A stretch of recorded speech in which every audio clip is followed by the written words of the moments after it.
Indeed, the spiritual cleansing that affects the physical. Man.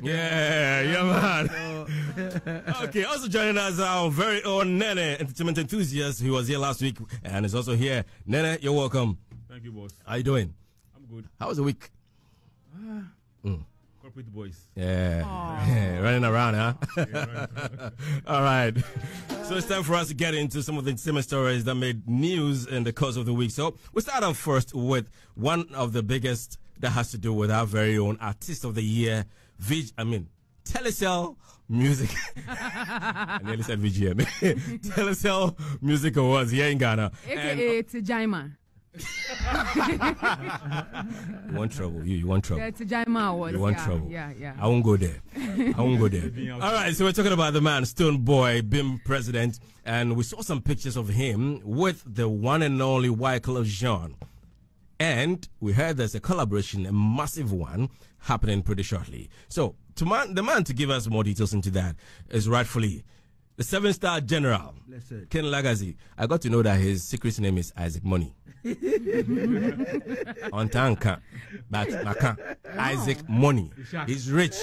You can drop some few notes before you leave, though. Right? But let's get it. What is the story about it? Tell us. First and foremost, I want to say big respect to, all the listeners out there.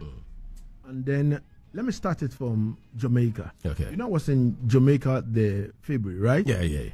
For Reggae Month celebration. Where you won the award. Please add that one too.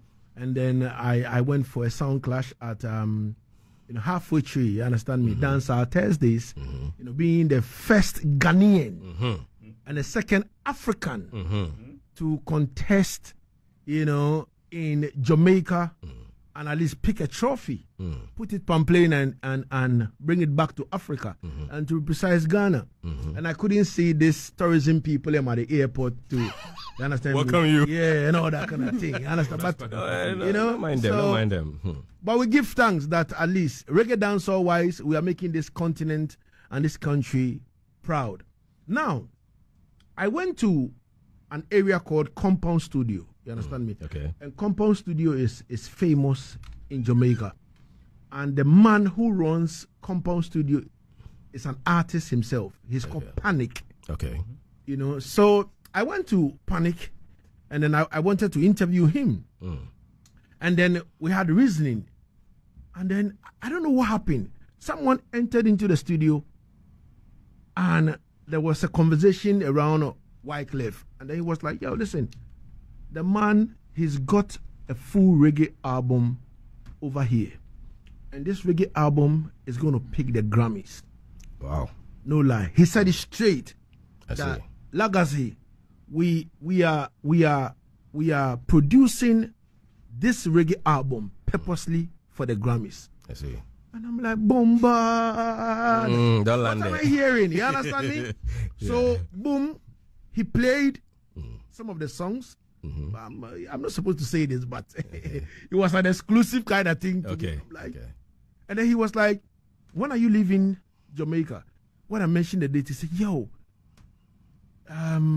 maybe the day I will be leaving Jamaica was the day Wyclef was kind of, coming back. Oh, coming into Jamaica. Okay. Coming into Jamaica. Okay. So I was like, yo, should I extend my ticket and all that kind of, because he made some links and all that kind of thing, and he was like, yo, listen, it will be nice if you could be here before he comes, so that at least you people can have that kind of, reasoning. Okay. And Shaggy also put up these conferences in terms of reggae and all that, and Stoneboy attended that. So he was there, Stoneboy and Wyclef connected. You understand me? And all that. Okay. So the main thing is Stoneboy being a reggae dancehall artist from Ghana, Africa, and Wyclef also, working on a reggae album and meeting Stoneboy. Okay. Then you should know, you should put the maths, together and know what exactly is about to happen. Okay. So me seeing the pictures around on Facebook and all that, it wasn't surprising to you. Surprise, okay, so this goes way back to February. Of course. Somewhere February, March. Of course. So, I mean, okay. And as an artist also, you must be prepared almost all the time. Indeed, you must have the sang them almost all the time. You understand me? a lot of if you check the Ghana music industry, you know that a lot of artists, they drop one hit and you don't hear from them again. Yeah, they fizzle out. You understand me? Yeah. And when you check it, it's like all these guys, they are not ready yet. Yeah. It's like a normal time, but they force themselves to be there. So after the hit come, they don't know what to do again. Yeah. Actually, I think what it is that people get lazy and complacent. Like they drop a hit and they feel like, oh, me a star. So they don't really grind like they're hungry. But that's the difference with Stonebwoy. He means it. It's his passion, you know. Stone, you know, Stone, he's got some records that I keep pushing him that, yo, why don't you put this one I see your legacy? Wait for a while. I think it works for him. Manoji, for instance, I don't know whether you heard the story about Manoji. He mentioned it, that this was cooked somewhere way back before his episode to Mama. Yeah. Way back. Yeah. Wow. And he decided to wait because he said he felt spiritually there was something missing in the song. Yeah. So he had to wait for a long while. This takes about almost 5-6 years. Yes, yeah. That has been working back to back on that same particular song. And honestly, sometimes I don't blame them. Yeah. That song would have been nothing without Angelique Kidjo. You see? And when it finally came out, it was, instant hit. So sometimes I concur with them when they want to hold up to something and then properly work on it to make it a perfection. All right, so thank you very much.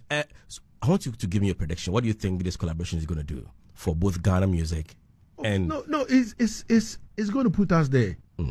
Seriously, it's going to put us there. You see, Stone is always striving to put us over there in terms of collaborations, making sure that he reach out to, you know, all the... You know, there are some artists in this life that me, for instance, I buy their CDs, we play them. I graduated from that, knowing their managers and all that. Graduated from that. Now I'm closer to the artist. Yeah. The artists record songs and they call you on the phone. Yo, may have a brand new song, you know. But why you listen to it and give me a feedback before we mix it? Like I said, you should be charging for this A&R work. Me, I don't leave any money on the table. It's called artist and repertoire. Oh, his name is money. His name is money. You see, he doesn't need a change. The reggae dancer fraternity, the old Lagazi, big time. For real? Because Lagazi has done a lot of things for free over the years. Lagazi, start charging people. His name is money. Why you guys asking him to take money again?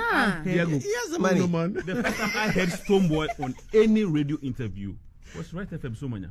How many years ago? Way back. Yeah.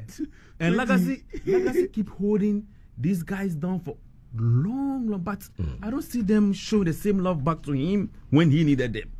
You understand? So the whole ecosystem. Yes, I've been talking to him, man. Yeah, of course. Yeah, man. Of course. They owe you big time. Yeah. Of course. So, you know, Stone has kind of graduated from some levels. You understand me? Yeah. Like, there are some artists he was idolizing, and now he's on tour.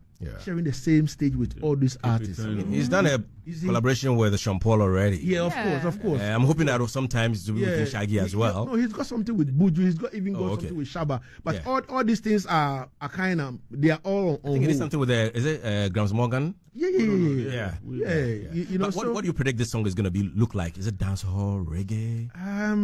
Okay, so Stone is that artist that always look out for this kind of African and Ghanaian fusion kind of thing. Yeah. You understand me? If you check, almost all his collabs with all these big stars are always, you know, some kind of African fusion and all that. I am feeling that Stone is not going to go hardcore reggae. It is going to be Afro something. You understand? Afro dancer, you know. The only time he went hard with Gapi Ranks. Yes. That was the only time he went hard. Of course. Aside that, all the other collaborations. With Benin Man as well. He tried to Benin one. down. You know, so I know he's going to go some kind of Afro fusion kind of stuff, which will always put, you know, Ghana and Africa on top of the, you know. But like I say, with you being a thought leader in the reggae space and the reggae dancehall fraternity, right? I want to know, with Stonebwoy and his trajectory right now, he's on a good path. Of course. He's going to the top, right? Of course. Do you think that's, and I'm not trying to stir no drama, I'm not stirring the pots, or maybe I am. All right, sue me. Well, do you think that Stonebwoy's legacy will surpass that of Rocky Dawuni in a few years to come, with the way he's going? Because the truth is, right now, a lot of people, or let's say, if you're looking at the commercial music space, Stonebwoy is more mainstream than Rocky Dawuni. Rocky Dawuni is for the discerning listener. But Stonebwoy can be for the discerning listener and equally be mainstream. He's mastered that. So do you think he would be able to surpass? And this one, don't even look at seniority to answer the question. No, look at the work. You see, Rocky and Co started way back in time. Rocky and Co put Ghana on that particular map before even moving from the shores of Ghana to America. To go make sure that we are everywhere. Rocky them kicked the door for us. From let's say from Ruth Anabo, coming down to Kente, Vitamin X, all these people, they've been there. They've done their part. But from the 90s, Rocky has been there till now. Rocky is still recording. Rocky is still touring. You see, platforms. The Ghanaian media is always playing bias when it comes to Stonebwoy, Shatta, and Co. Because these are the two artists everybody is talking about almost all the time. If imagine say Legacy go, Jamaica Self go win class F, nobody they talk about it. You understand me? Dig this, Rocky. You think it's a deliberate attempt to ignore the reggae dancehall loud? As I just don't know. For now, it's not just about you though. It's just you're talking about the entire reggae fraternity. I am sure that agenda that some people started, that reggae was becoming too powerful in Ghana. It's moment bread and say, let us project our own, which is high life. Some industry people wake up and they were saying all kinds of things like reggae is not African. But Charlie, if you check from the historical background, all these things started from here. Over Yasa. You understand me? So I don't understand the main reason why some people kind of look into that reggae is not our thing. It is our thing. You see, we left it hanging. Somebody took it and it's made watch this. A big fuss about it. Rocky is still playing all the big concerts. You understand me? From Brazil to where. He's playing all that.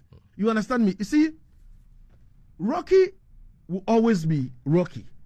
And I'm not sure he's retiring soon. He has done a lot of things that it doesn't come to the mainstream media, or the mainstream media don't talk about it. You understand me? Yeah, I get you. He's done some big things. We don't talk about all these things. So I am feeling that. Say what she's asking. You don't think Stonebwoy would outclass him? No, anytime? I am not saying that. Rocky is still working. Stonebwoy is working. These two are making Africa and Ghana proud. You know what I mean? So I can't put Stonebwoy over Rocky. Okay. You understand me? And I get you. Remember, when you see on the Grammy Academy, you have to endorse someone before someone steps in. Sure. Rocky endorsed Stone. Okay. You understand me? That makes sense. Where Rocky is, he's trying his possible best to pull people up with him. Okay. Let us see it in that particular dimension. Okay. Rather pushing them against each other. I understand it perfectly. Thank you very much. And that is a man as usually says on his show, share the link. We're live on Facebook. Please share the link. Jump on, share the link. Thank you very much. He'll be back after the show, by the way. He's on from 6 to 8 right here on Asaase. So make sure you tune in and enjoy the conversation. And of course, the great songs is going to churn out later on. Well, let's get into other parts of the stories that was churning out. One, let me take you to Nigeria. Chivido 2024. Assurance. Before that, though, Nene, what is your take on this collaboration between Wyclef and Stonebwoy? Well, I also saw the pictures flying on social media during the week. But Stonebwoy is that kind of guy. Last week, my sister was talking about artists connecting with lobbying other artists for collaborations and that she shared all the thing. But, I mean, Stonebwoy is not that kind of guy. He always go in, knocking doors, breaking doors, and making things happen. Right from the time he featured Gappy Ranks, I think he was about 22 years around that time. He featured Beanie Man. My hope and prayer that one day he gets the Miamali or Ibi Chronics to have a song with those guys. Okay. Yeah, I think that this is going to add to his profile. going to push his repertoire and also push him up there. All right. Yeah. Awesome. All right. So let's talk about Chivido 2024. Give us a rundown. You said something happened on the day. It's for her. That's why I'm shifting the whole conversation to her. Something happened on the day, and something happened a day after, and then 3 days after. No, what exactly is happening? Listen, everyone, bring your calabash. Let me pour some palm wine for you. It's about to get heated. Hands are here. Yeah. Pour it. Charlie. So, I mean, Davido married the love of his life, into brackets, or in quotes. Miss Chioma Ejiofor is now Mrs. Chioma Adeleke. And when they posted their pre-wedding photo shoots, people had 1,001 things to say. I don't know how you troll people when you're outside the club. You are sitting with your 2CD data, trolling millionaires about their outfits, which is crazy to me. I saw a comparison between what Davido wore and then Akwaaba. Yeah. Charlie. I'm like, at the end of the day, these are people that have money. They don't have to splurge on clothes. That is your idea of wealth, but that's just besides the point. The wedding happened. First drama that popped up. Davido had some issues with his longtime lawyer, and he had fired him, but decided to maintain the friendship. Now, one of his aides, Israel, as in Davido's aides, Israel, he's very known on social media. His nickname is Juju. Everybody loves Juju. He's the guy that would wake up and go to Davido's door in the morning and shower him with praises. And he just really appreciates Davido as a boss because he feels that this man pulled him out of nowhere and made him somebody and gave him a name. So Juju is at the wedding and he's like, listen, if you did my Oga dirty, I can't see you as a human being. So there was this portrait taken of all the groomsmen, and he bled out the lawyer's face and posted it to his story. So the whole of social media was like, you know what, Juju, it's David's wedding. At the end of the day, it's not your wedding. So why are you still beefing this lawyer? If David says he wants the guy to be his groomsman, let it be. And then some videos of him looking upset at the reception came out. Fast forward, after the wedding, Very Dark Man came out, made some statements about invitations, and right now there's a lot of fights going on. Very Dark Man versus Iyabo Ojo, Very Dark Man versus Obi Kubana versus Polo. And the fight is just going. Even right now, he's severed ties with Tunde Ednat, who is one of the biggest bloggers in Africa. Well, he says we shouldn't call him a doing blogger. Wedding. Then you can't turn and fight. And turn and fight straight. You know, but even on the internet right now, netizens are super divided. The room is 50-50. People are saying, you know what, we're happy for David and Chioma. At least they've gone through the worst. You know, they had a child together, lost a child, God restored, they had twins. They've gone through cheating scandals. They've managed to forgive and move past it. So people are like, okay, great. That's the assurance for Chioma. She's now an Adeleke. The other side of the room is like, listen, a cheating husband is not husband enough. So Chioma, please run away. You shouldn't be marrying this guy in the first place after he's done you dirty. It's not going to change. It's just going to get worse. It's going to get abysmally worse. So that's where people are at with their opinions right now about the story. But beyond that, I mean, congratulations to the happy couple. If they like it, we love it. Right? Opinions are like noses, they say. Everybody has one. And also, we are not in a marriage with them in TM. Of course. I think she thinks she's gone through the worst time. So the future probably seems more brighter than what she's gone through already. So she's okay living with the man. So, but some people said, someone said, if you had Davido as an in-law, will you reject him? Will you reject an Adeleke? Will you reject Adeleke money? Anyways, so that is the story and the controversy emanating from the Chivido 2024 wedding that happened over the week. In the course of the week, actually, I think 25th. Yes, that's the date. And still in Nigeria, unfortunately, we lost Amechi Monago, Nollywood legend, who was laid to rest June 21. Unfortunately, I mean, if you watch the Akina or Aki and Popo movies, he's one of the. He used to be the father. Film. I mean, he was one of the great legends in the music, acting industry. So unfortunately, he's gone and no more. May his soul rest in perfect peace. All right. So moving away from that, I also got to know about Cypher. Hennes, okay, my body na esa my mama pops. Cypher be happening here. Yeah. Yes, the African Cypher. Listen, exactly. These people. I was hoping that we could probably have added it to the African playlist, but let's make it exclusive. So we have DDB from Ivory Coast. We have Khalif Jones. Khaligraph Jones from Kenya. From Nigeria, we had Ladipo. MG Lera from SA. we have our very own Sarkodie from Ghana, and Tanzania we have Young Lunga, and these people collaborated for the cypher. We have a sneak peek of that, so DJ Yoga is going to drop it a bit, and then when we come back we have a assessment of what it is.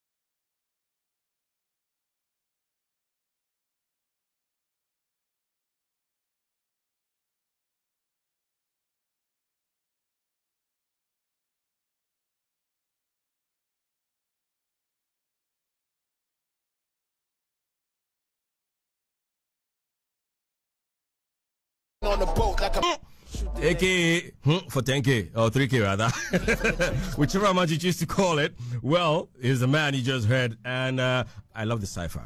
I mean, I love the collaboration between the African. Yeah, you're not too sure. I remember 2010. Yeah, there was a one that he said, "I'm the missing ingredients." Irish, is it Irish? That was a beat cypher. That was a beat. And then they quite a controversy. And this time around, he cleaned himself very well. I mean, everybody's loving what you did on that, both the English and the Tree version. I mean, it's great. It's great. What do you think about it? Well, I think it was a great outing by all the MCs. I like the fact that our Nigerian brothers over the past 3 years have extended the cypher, trying to invite other talent from other African countries. Yeah. Last year, the main takeout for me was MI and Manifest. Okay. They did well, yeah. But because Manifest doesn't command that kind of local fan base in Ghana, the amplification of his performance was a bit muted. So it wasn't really trending like what Sarkodie did. And because Sarkodie also touched on a very sensitive matter, I mean, the labels and how they treat talent. For me, it clearly shows that Sarkodie understands the music, but sometimes also ignores about the music. Okay? Because you can't take the label's money for them to put you up there without the label making money. I mean, yeah, of course, but not for them to exploit you and remove your edges. The exploitation is a different conversation, because in every contract, you have the chance to make your inputs. Yeah, but say, come the wa. But that shouldn't also be the case. That's the thing I don't like about that. Shouldn't be the case. Showbiz is not just about the show. There's a business aspect. Everybody's looking for No. So you don't want to be that fool. No. Thank you very much. So I think putting it succinctly, thank you very much. It was a very good outing by OBD. Yeah, no doubt. All right, I got a message from the man, Mr. Frosty, aka Elvis Crystal. Hey. He says this is not a competition; it's a collaboration. The basis of competition is flawed on some basics. Language should be one of the bases of the cipher. Should it? But my pick was Ladipo. Nigerian? Yes. I picked the last guy. He did it for me. Ladipo did it for Young me. Lu, or what they call it. Young Luna. From Tanzania? Yeah. Okay. I mean, each to their own. I feel like music transcends language barriers regardless. You can hear a song in Sisala and you don't understand Sisala, but you'd feel it. So, yeah. So, it's exactly what Elvis is saying. This is even hard to analyze because you can understand Sarkodie, but do you understand the other rappers? Yeah. So, how do we score them? Well, we can score the flow. Okay. Actually, flow and cadence, you're right. Yeah. I mean, okay. All right. Okay, so that's it about Sarkodie, and wish him all the best with the rest of his activities for the year. Let's move on to other things, and we hear a country called Ghana has been nominated for 2024 Nollywood Film Festival. The film that was bastardized here and there, it resulted in its accident. So our Kumasi correspondent has information from Kumasi. He's going to tell us about what happened in court in the course of the week. And guess what? I hear he's also out with a brand new one, a song, singing Thank You God, and is featuring, I think, Kweku Flick. And then also in there we have, I think, Paluta. So the title is The Voice of God, actually, yes. The Voice of God, 25th May, The Voice of God. Lil Wayne featuring Kweku Flick and King Paluta. And then it's dropping on Sunday, just tomorrow, 30th June 2024. So watch out for Lil Wayne Yeah, Lil Wayne. Oh, baby, don't worry. AKA P-E-T-T. Pains. Okay. All right, so that is it. With respect to the man Lil Wayne, you get more stories when Kumasi correspondent James does later on. And then I will do the final story we have today. Oh, actually more. Xtra Smith is coming back to Ghana after 10 years. Oh, he's going to have a live show. Live concert. Yeah, so anticipate. And Joe Metal is also having his Praise Reloaded. I think, is it today or tomorrow? Tomorrow rather. Okay, tomorrow at the stadium. But I mean, I experienced Joe Metal around, was it 1 or 2 a.m. this morning while I was at church. I was standing the gap at the Empowerment Worship Center. Yeah. We're having a 48-hour prayer service at Empowerment Worship Center. It's been very powerful. And Charlie, Joe Metal came through and I could feel the roof coming down. Listen. Spiritual mama. No. Not even just the spiritual part. Let's look at the music aspect. Okay. Their vocals, their backing vocals, instrumentation, everything on point, coordination, sweets. Then when you bring it, so what called spiritual? Then you put it on the 200% level. It was just beautiful, honestly. Everyone should go to his concert. I'm definitely going to find myself some tickets, hook or crook. I'll be calling Brad Joe for some tickets. You just have to sign. There's a portal you have to sign on to, and it's free. You don't have to pay. Even better. Oh, I see. Yeah. Anyway, so Sarkodie, no, not Sarkodie, Shatawale, and then Stonebwoy have all filled the stadium. What do you think about Joe Metal? Don't mess with Christendom. Oh, it's possible. Don't mess with Yesterday there were no seats in my church. It's the easiest thing for them to do. Yeah. Easy. Yeah. I see. Easy. You cry if you're outside the stadium and you hear the sound, you enter. You go feel them cry. No. I mean, all right. What? Good to hear. So we just wish him all the best tomorrow as a guest for that. The final story we have for today will take us out of Ghana. Glastonbury Festival 2024 gate opens, and then all the lovers of music are there enjoying themselves already. We are told Coldplay, Shania Twain, Dua Lipa, and Caesar are amongst those headlining the Pyramid stage. And its 10th edition starts on June 26th, as I said earlier, and it's been ongoing. So people are enjoying themselves and having a good time with music over there. All right, so we'll be getting into the conversations with our regions. We'll be getting into what is happening in the region. So we'll take off first from Kumasi and find out what is happening. Our correspondent there, the man, Chidi Richards, has some information to share with us with respect to what is happening in Kumasi.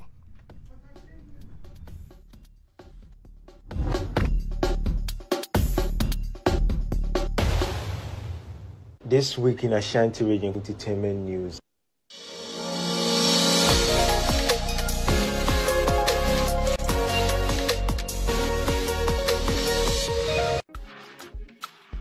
Lewin went to court on Thursday, 27 June 2024. On Monday, 3rd June of this year, Kojon Kansa, popularly known as Lewin, was arrested by officers from the Motor Traffic and Transport Department of the Menchia Divisional Command after he was discharged from the hospital. His arrest was in connection with a recent accident involving a vehicle being driven by the actor, which resulted in the death of a 3-year-old boy. He was taken to the Asokore-Mampong District Court on that same day and was charged with dangerous driving and negligently causing harm. After the court proceedings, Lewin was granted 50,000 Ghana cedis bail with 2 sureties. The case was then adjourned to 27 June 2024. On Thursday, Lewin appeared before the court and the police prosecutors informed the Asokore-Mampong District Court that the docket on Lewin's case has been forwarded to the Attorney General's office and are waiting for his advice. The case has been adjourned to 29 July 2024. After the proceedings, the counsel for Lewin, Nana Bonsu Chirichi, emphasized that their course of action depends on the Attorney General's advice. All right, so that is information coming from Kumasi. We have a... Now, the singer of popular Defe Defe has expressed surprise at the way Team Eternity has handled the copyright issues. Earlier, Kwame Miki, the producer of the original Defe Defe song, has asked Team Eternity to do the right thing by meeting him and providing compensation. This week, he wrote to YouTube to pull down the Defe Defe song because Team Eternity has sampled parts of the song he produced in the past. Mabel Tiwa Roxon of Hallelujah Voices spoke to one of the Kumasi-based radio station, Hello FM, and said she was not pleased with the approach taken by Team Eternity. She indicated that she enjoyed their song when she first heard of it and thought that they should have approached her earlier. It would have settled the matter more easily. All right, so those are the news and entertainment stories happening in Kumasi. Thanks to Chidi Richards for that. And for now, you know about Lil Wayne's issue and, of course, the fact that he's dropping a new song, God willing, tomorrow. So watch out for that as well. Lil Wayne is dropping one. featuring Kim Paluta and Kuku Flick. All right, so now let's turn our attention to Cape Coast, where we have Nanea Tabu ready on standby to give us what is happening in Cape Coast. Hello and welcome to This Week on Entertainment and Trends in Cape Coast. And so, this week in Cape Coast saw the almighty National Science and Maths Quiz in town. I remember I made mention about the fact that that last week that prior to this year's episode, 3 schools from the region has been seeded based on past performances, and these were Wesley Girls, Infantipin School, and St. Augustine's. And so 12 other schools will have to qualify and join these 3 schools, making 15 to represent them at the regional level or at the national level, representing the region at the national level. And so yes, the competition was on. Students were in town to grace the occasion. Center of National Culture, CNT, was the center of attraction. And so the bragging rights was at stake. And then you should know that students sharing atmosphere was charged.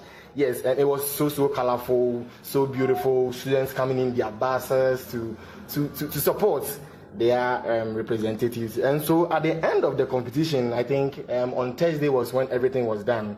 And at the end of the competition, for the very 3rd time, let me say, at this school, Adjei-Danquah College has run away with a win once again, beating Infantipin School. And this I can tell you didn't sit down well, because for the 3rd consecutive time, it's been taken away from Infantipin School, making Adjei-Danquah the champions for the region as well as the National Science and Maths Quiz is concerned. And so after the contest and after everything, Adjei-Danquah School became first with 41 points.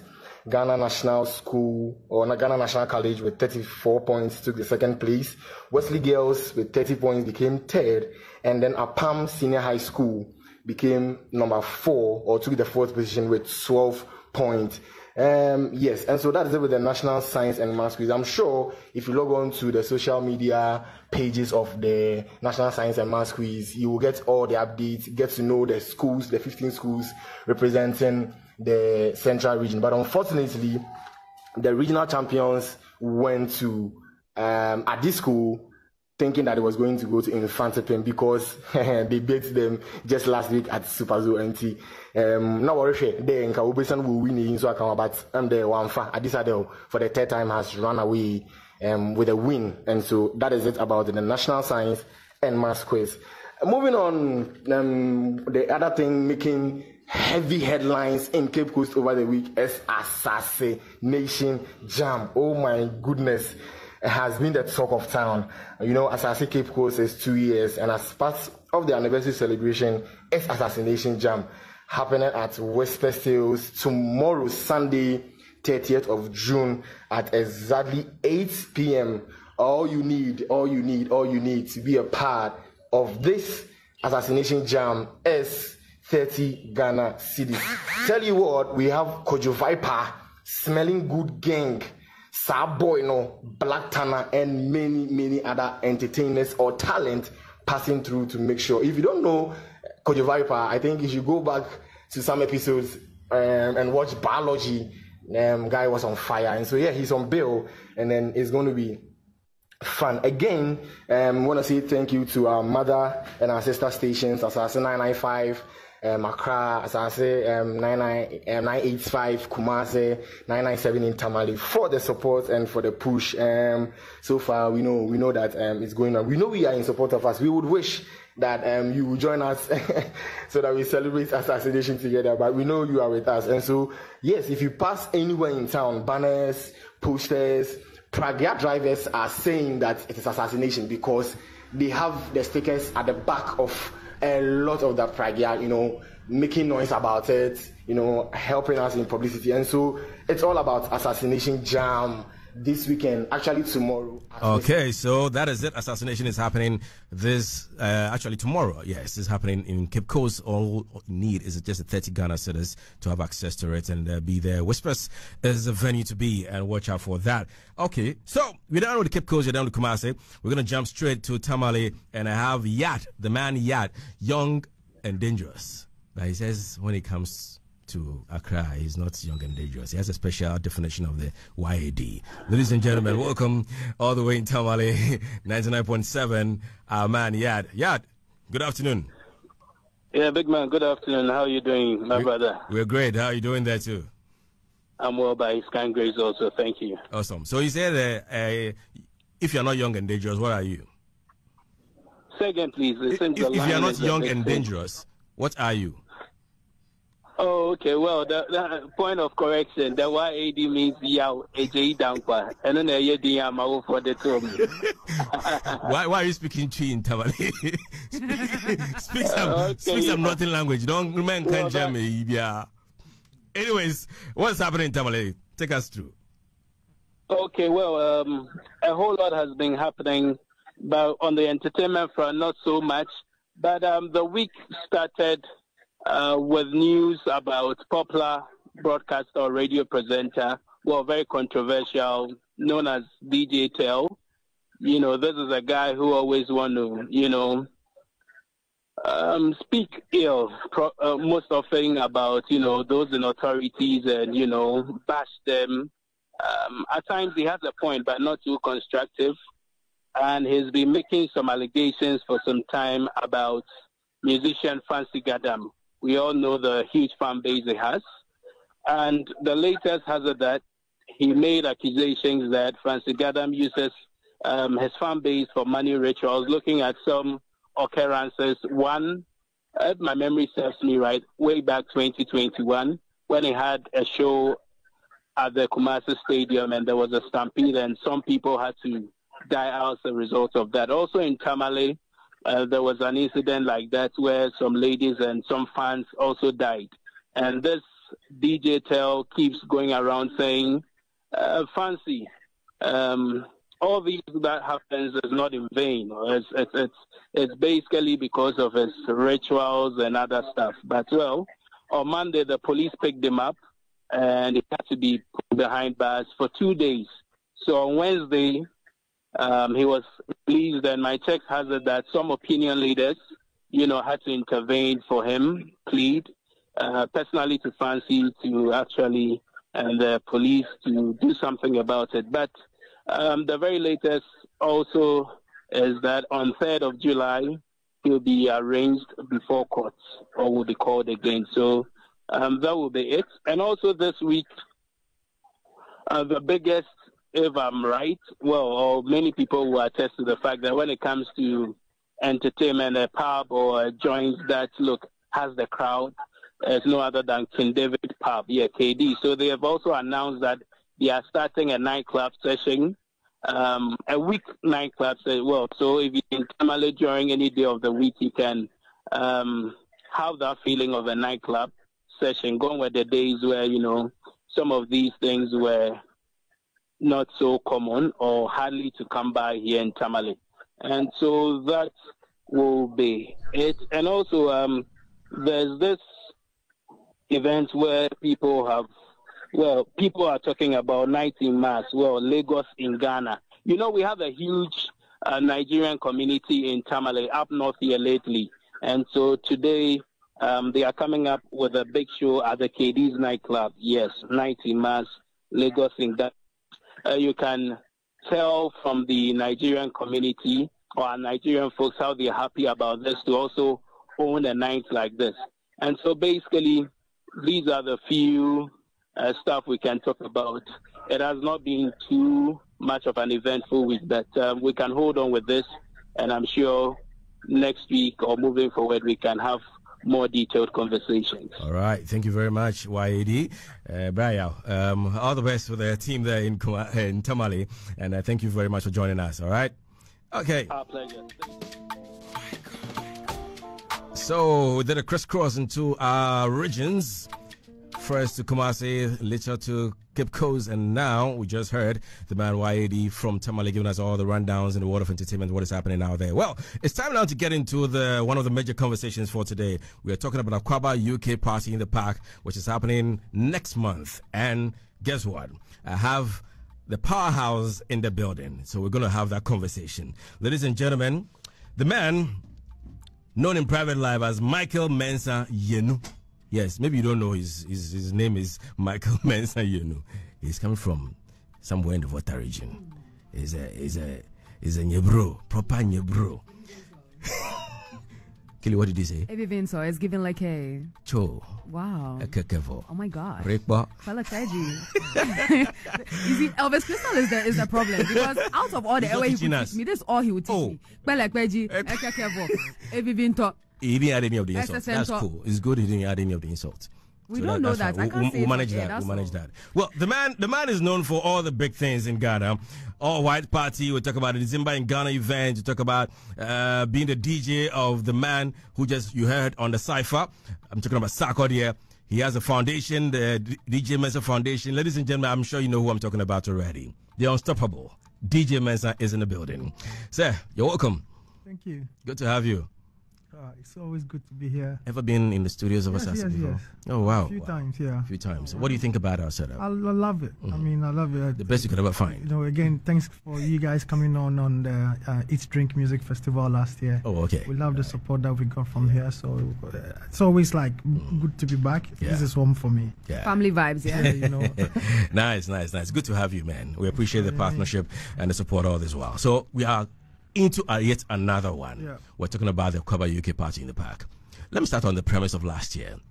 At a point, there was a hiccup where there's supposed to be a postponement. What happened, and how did you resolve the issue? I'll just blame it on bad weather. You know, something that you can't control. It was beyond Force majeure. Yeah. So, I mean, again, the artists were all there. We were ready to go set up. And then we had to just postpone it. So I'll just blame it on bad weather. But it still happened. That was a good thing about it. We had to postpone. Yeah.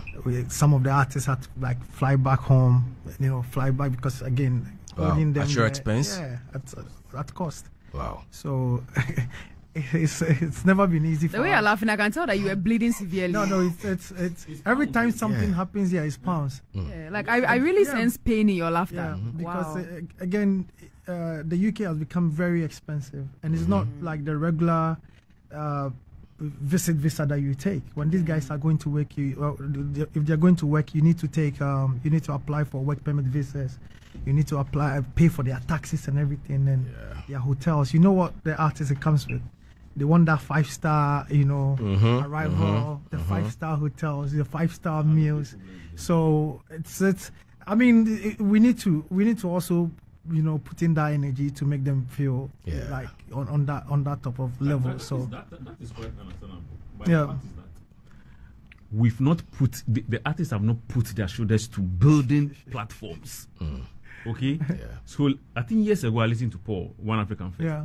It was like Davido and Co used to play for him for free. Now that thing is worth $1 million. Davido can go and say, "Give me $300,000." Yeah. Polo is always complaining. Yeah, he's a very good friend, and I feel his pain. I am in that position. We have issues. But who am I to complain again? I work with the biggest artists in Ghana.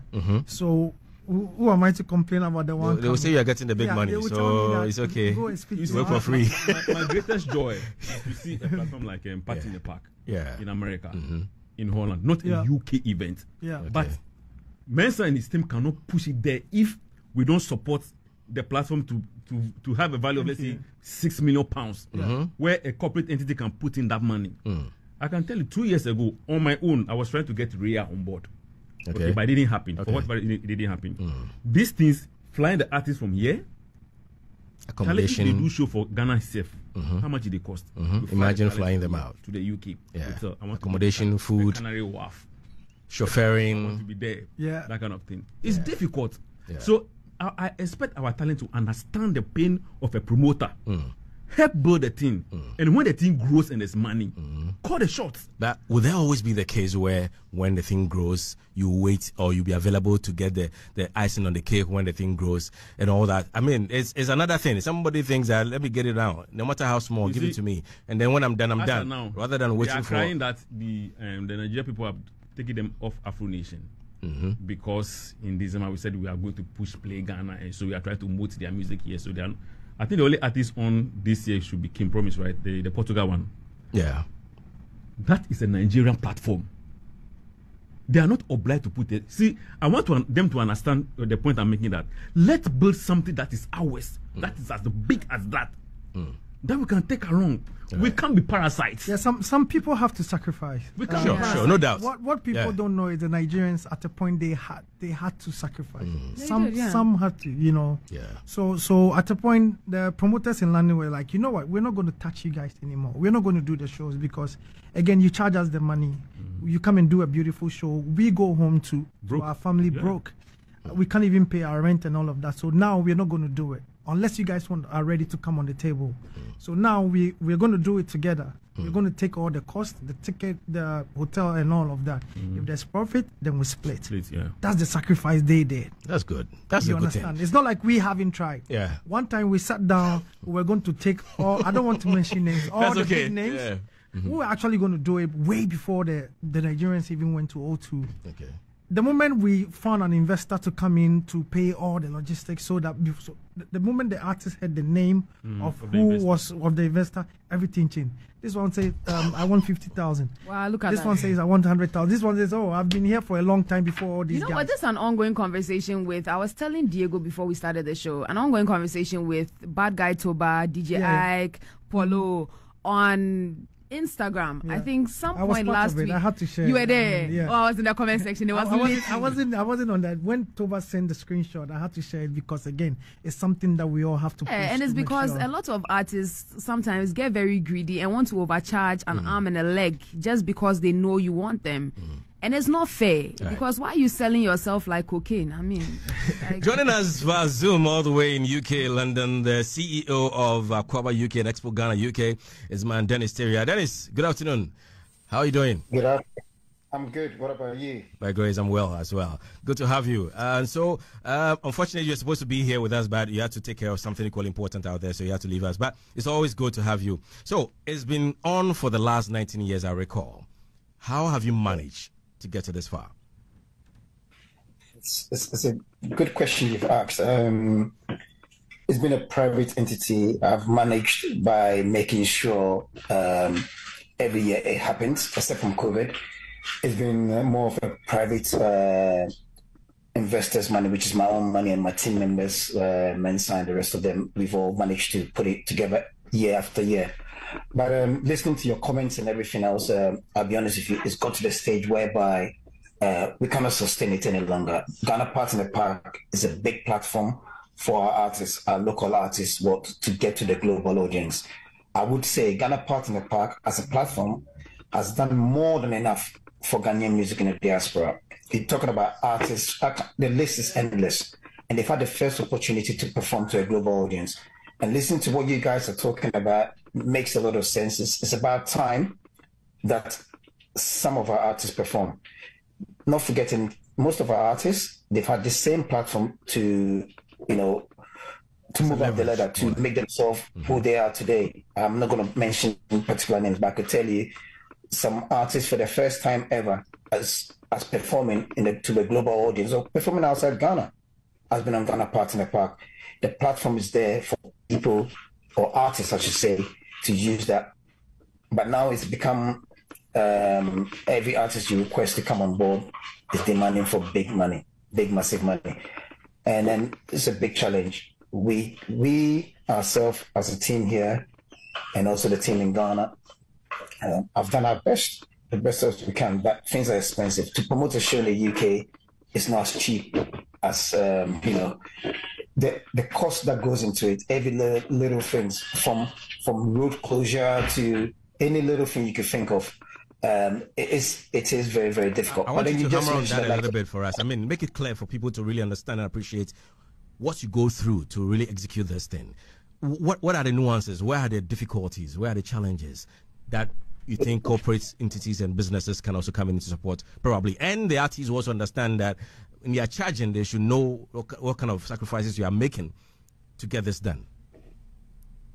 Okay, first of all, we have the trust of the community, so that the community here, not only just in the UK, people are coming from Italy, Germany, want to see Ghanaian artists. Obviously, the cost to travel back to Ghana is difficult. So for us, just to deal with the local authority to make sure we got a permission to host the event, it's not just going to book an event, is making sure that the local residents in the area, you're meeting up with their requirements. If they're not happy, then obviously whatever they come up with, you got to make sure you do it. You got to make sure you meet the local authority, which happens everywhere, the police, the fire, the health and safety. Even as far as the local hospitals, you have to inform them well over 3 months in advance that you're going to have such an event taking place. So you want the hospital to be available for you just in case there's a major incident. They're going to be able to say, okay, right, they have enough staff on the day. So all of these components and the infrastructure to get the event on, from sound to light to stage to security. And one of our biggest costs, I keep saying, is managing of roads. You know, when we're doing Ghana Parks in the Park, is the setup we use in terms of the roads surrounding the field that we use is similar to going to a Wembley Stadium or going to Emirates Stadium or Tottenham Hotspur Stadium. We have what you call road traffic management. All the roads surrounding the park has to be closed. Closing means you have enough people to manage the road from 6 o'clock in the morning to maybe 11 o'clock in the evening. That manpower is crazy, but everything boils down to one thing. I can feel what you're talking about right now. You go ahead. I'm just trying to acknowledge what you're saying. So repeat the last question again. I'm saying I can feel from what you're like how you're trying to express the difficulty in getting this done. So I appreciate what you're saying. Just go ahead with the rest of the highlights. Oh yeah. And then you come down to the main thing. What does the community want to see? The artists. We got some good talents in Ghana, and they want to see them. They want to see them in person. They want to see the likes of the Sarkodie's, the Shatta Wallis, the Stone Boys, Kim Promise, and also they want to see the new artists as well. And now you have that challenge as well. Come to speak to them, try and negotiate with them. Let me come in on that briefly. Do you do more like a research to find out the kind of people want to see, or you just pick out at random? It's a combination of the two. We have our wish list, and then you also got to pay attention to social media. In this case, I'll say more like TikTok. You know, what is trending on TikTok? What's happening? We are in that global world. We got all this media. Except from radio, TV, we've also got Instagram, Facebook, TikTok. That could give you enough information. So we also rely on that as well. I mean, whilst we've come up with our wish list, we just found out that 2 new artists, Bistrap and then another artist that I can't remember the name. Well, forgive me. But then we've discovered them through TikTok. So we've had to do, we just have to invite them. So it's a combination of the two, making sure that we have our wish list. Okay, these are the artists that we want. Then making sure, you know, whatever comes up. But I would say one thing for sure, Ghana Parks in the Park is one event that has given the opportunity to so many artists, whether you're popular or not popular. We give that opportunity to so many artists to make sure they perform or they get their first taste of what you call the big stage. And also our pledge to us every year, we're making sure that we promote our female artists. That's something that we do. We talk about female artists is there. You know, can we make sure that we have, because it's always male dominated. Yeah. So one of the things, and it's a big challenge for us to have a female artist. So I think we started when you stay on the bill this year, right? Yeah. When he's on the bill. Yeah, we got when they share on the bill this year. Last year we tried to get I think Sinner Soul, the previous. So that's something that we also look at. So when it comes to artists, we look at all of these things and we see how best we could invite people over. But it's not always easy. Then there are some artists out there as well that, you know, they've got their guard up. Before you come and speak to me, make sure you come correct. All right, let me ask you one last question before I move on to DJ Mensah. You've gone through all these turbulent times for the last 19 years. You still want to go ahead. What is keeping you going? I think it's in our DNA. You know, promoters, I always say to my family and my close friends, this is the last one, this is the last one. In fact, after last year's turbulence, I was ready to say this is the last one. Then the challenge would be, why didn't you wait till you get to 20 years and then make it be the last one? Then I think to myself, look at the challenges we're facing. Even now, we've had to look for a new location to host the event. That was another challenge, and I'm thinking, wow, do I want to be going through this again? It's been 19 years. Next year will be 20 years, you know? Then I think of the cost as well. Unless I get what we say, we get a good investor or a big company to come on board, we cannot sustain it as it goes, you know. the event is big. You're talking about 10,000 people coming to an event. You could just imagine. The only thing that keeps me going, like I said, it's in my DNA. But then at the time, it's going to come to a stop. DJ Man say your partner says at a point you're going to come to a stop. Would you?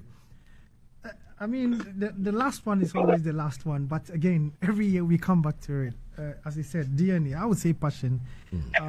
You go home broke and you don't know what's wrong. Like, you come back next year and you start planning. But meanwhile, your bank account is empty. Yeah. I feel the people give you guys pressure. No, not at all. I mean, yeah, some of the comments you hear, like even same situation with E-Drink Music Festival in Ghana. The comments I hear when I tell my team that, oh, we're not going to do it this year, and then people go, are you crazy? Do you know what you guys did last year? So when you hear these comments, but meanwhile, you never know when a big sponsor will just pop in. Will just pop up, and all that. And talking about sponsorship, they are all moving away. If you will study the market, there's nothing coming in now. Yeah, because of the way the economy is now. Yeah.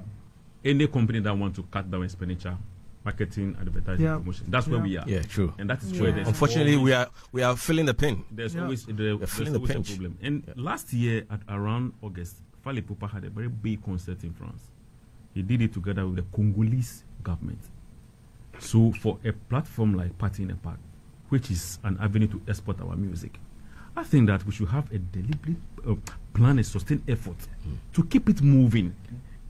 It's not everything that we leave it to the private sector. There's a reason why we have a government participation in these things. The creative space is an avenue to change human behavior and export your culture. But we don't have a blueprint. Okay? Yeah. Big Boss and DJ Mensah, they shouldn't be carrying this edict all by themselves. States should get involved. These are some of the little things you do for us. I agree 100%. Yeah. I'm going to come in. Okay, sure. I want to take it from this point. What you just said just makes a lot of sense. I mean, if I look at the history of Ghana Party in the Park, from where we started and the amount of artists, I mean, let's just take an artist like Mr. Easy. Mensah, you know the story of Mr. Easy.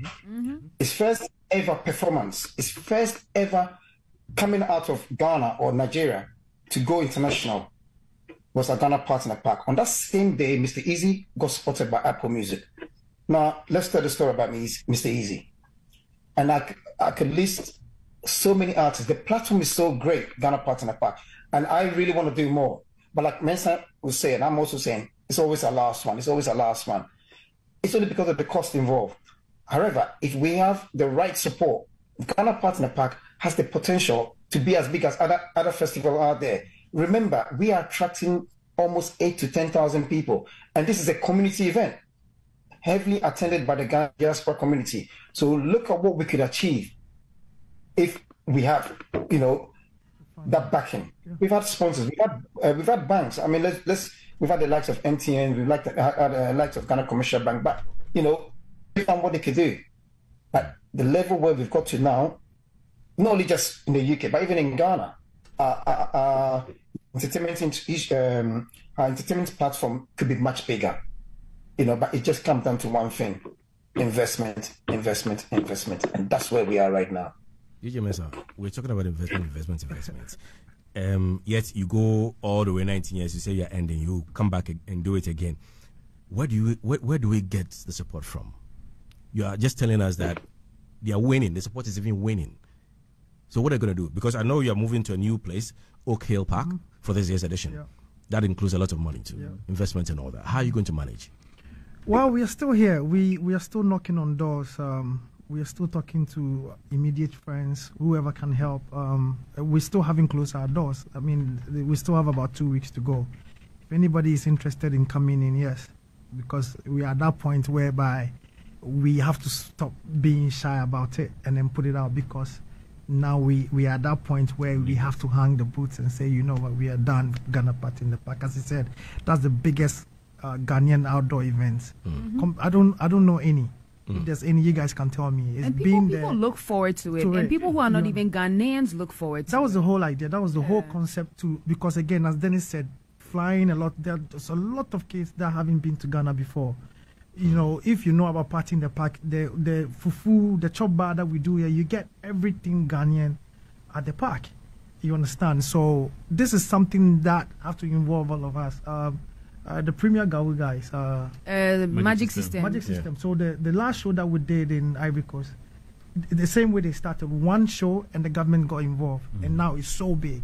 It's like a whole week festival with different artists. Well, the Francophone people act different when they come to. But do you think that maybe the government bodies are not being involved? Have you contacted them? Is it because you haven't contacted them? If we want to start, we're not going to end on that. Oh, and yeah. Every year we're on that. You see. And they come on stage, deliver their message every year. The Ghana embassy is heavily involved and all of that. So they don't give you money, but they'll come and say hi. Oh, wow. I'm thinking in space that and then I mentioned that you would love to see that you move these things from, let's say, Germany to US to other countries. Do you think the situation you're encountering in the UK for the last 18 heading into the 19th year will be better off if you try elsewhere? Maybe you will better a lot. It's not about trying to. The cost wouldn't change. You understand? If the funding comes, yes. This thing that you're saying, it's part of the plan to have like I call it a triangle. Okay. To do it in UK, US, and Canada, right? Yeah. With the same artists. So we do it in July. Why can't we do it every other week? Yeah. So when you do 13th in London, the US the other week, and it's the same artist you're taking, same stage, same stage setup, same look everywhere. So we have that in plan. It's not like we don't have that. We can take it anywhere, but again, it's the funding, the costing. The more you plan, the more costings you have. So that's the point that we are. It's a good concept. I mean, anybody that don't know about it, it's time to just look at it and then call us. We are ready to sit at the table. I always tell Dennis, we laugh about it and like, you come and invest and give us 1%, because it's better to have a 1% of maybe 10 million than to hold 100% of nothing. So this is where we are. Come, take 99%, give us 1%. The fact that the show will be able to go on, we are putting Ghanaian on everywhere. Let's go beyond Party in the Park. With this O2 noise that everything is happening, why can't government just get involved and say, you know what, 10 best artists from Ghana, let's also go sell a O2 so we can be, power with our competitors. You understand? And the funny thing is that it costs more to do Party in the Park than even doing the O2. Because the structure is there already. Yeah. I see. So joining us is one of our legends in the music space, sound engineer, music producer, and entertainment pundit. I'm talking about the man Fred Che Mensah, aka Fredima. You've been listening to the conversation so far. I want to bring you in a bit. I think to just share your thoughts. The owner of that franchise, on Dennis Terrier, being able to and partner. Partner DJ Mensah, my name Mensah. The Mensahs are very good, We're able to garner this kind of support to do this event for the last 19 years. It's not be easy. I always say that even when you are having a birthday party for your 1 year old, even your house, people come and complain, I didn't get Fanta to drink, I didn't get water to drink. Gathering people from here to a certain place where they have never been there, the atmosphere is quite different. The kind of perception that people have about this is also quite different. And I don't know the settings, what they do that, whether it is the same place, the same style, or something like that. Sometimes they should vary certain things. In fact, I've written here that if the various locations can be varied in the same environment, like say London City, you have this one, the same to the other city. There are other Ghanaians who might not be able to come from. They also have different concepts. Or you add that there are various tribes also from Ghana who are also having the same kind of. So you can even inculcate that kind of plan also into this idea to make certain demands or amount. Other than that, if it is the same, that kind of mono type of this is that you are doing, at the end of the day, you go and achieve the same result. Because sometimes DJ Mensah is saying at the end of the day, nothing comes out of it, and you are still pushing in. Which means there's something in it. Either you derive excitement. It's not everything. It's not about passion. It's not about money. I have been in the business for 40, some people tell me, oh, Fredima, we want to see your hits. What kind of hits that you have done? Okay, fine. JQ has come. JQ has his own. I train them. But if I tell them that my Shashamali's Matatri, I did with Kafude. Oh, really? I did. Oh, my focus at that time was built on jingles. Most of the fine things that we're hearing were coming from me. When Keely Jade died, I had a Let's See Nutrition Online that has been played on this thing. I was this one. And one kind of production that I would do can be like 10 people coming to book my studio for the main kind of program. So they need to alter certain things in terms of the makeup or how the organization is done. Right. But he's done well. He's made a lot of Ghanaians who didn't even have the knowledge to know the UK get there with their visas and a whole lot of things. And I think we must commend this guy for that kind of. Right. Let me come back to you, Dennis. So how is the itinerary looking like for the edition coming up in Oak? Is it Oak Park? How is it going to look like for this year? Oak Park. Itinerary is looking very good. Obviously, like we all know, it's a new venue we've moved to. But I'll say to you, the diaspora community is looking forward to the event. You could tell by our ticket sales that everybody is now going around trying to purchase tickets to the event. Everybody's interested in what artists we've got coming as well, which seems to be one of the biggest highlights. What artists are coming. We've managed to put a good lineup of artists together. We're looking to have a surprise, but we've got Wendy Shea, Olive the Boy, Xtra, Keely, Last Made. We've even gone as far as we're now inviting DWP Dance Academy to come because dancing now seems to be very popular. We on the ground we have one or two other activities mentioned the African village whereby you could go there, you see somebody pounding fufu or somebody doing something Ghanaian. One of the things that we are proud about, we want to keep it Ghanaian, traditionally Ghanaian as much as you can. You could we have the what we call Made in Ghana village as well, whereby you buy little bits and pieces, whether it's beads, shea butter. We have that, so we have a Made in Ghana village as well.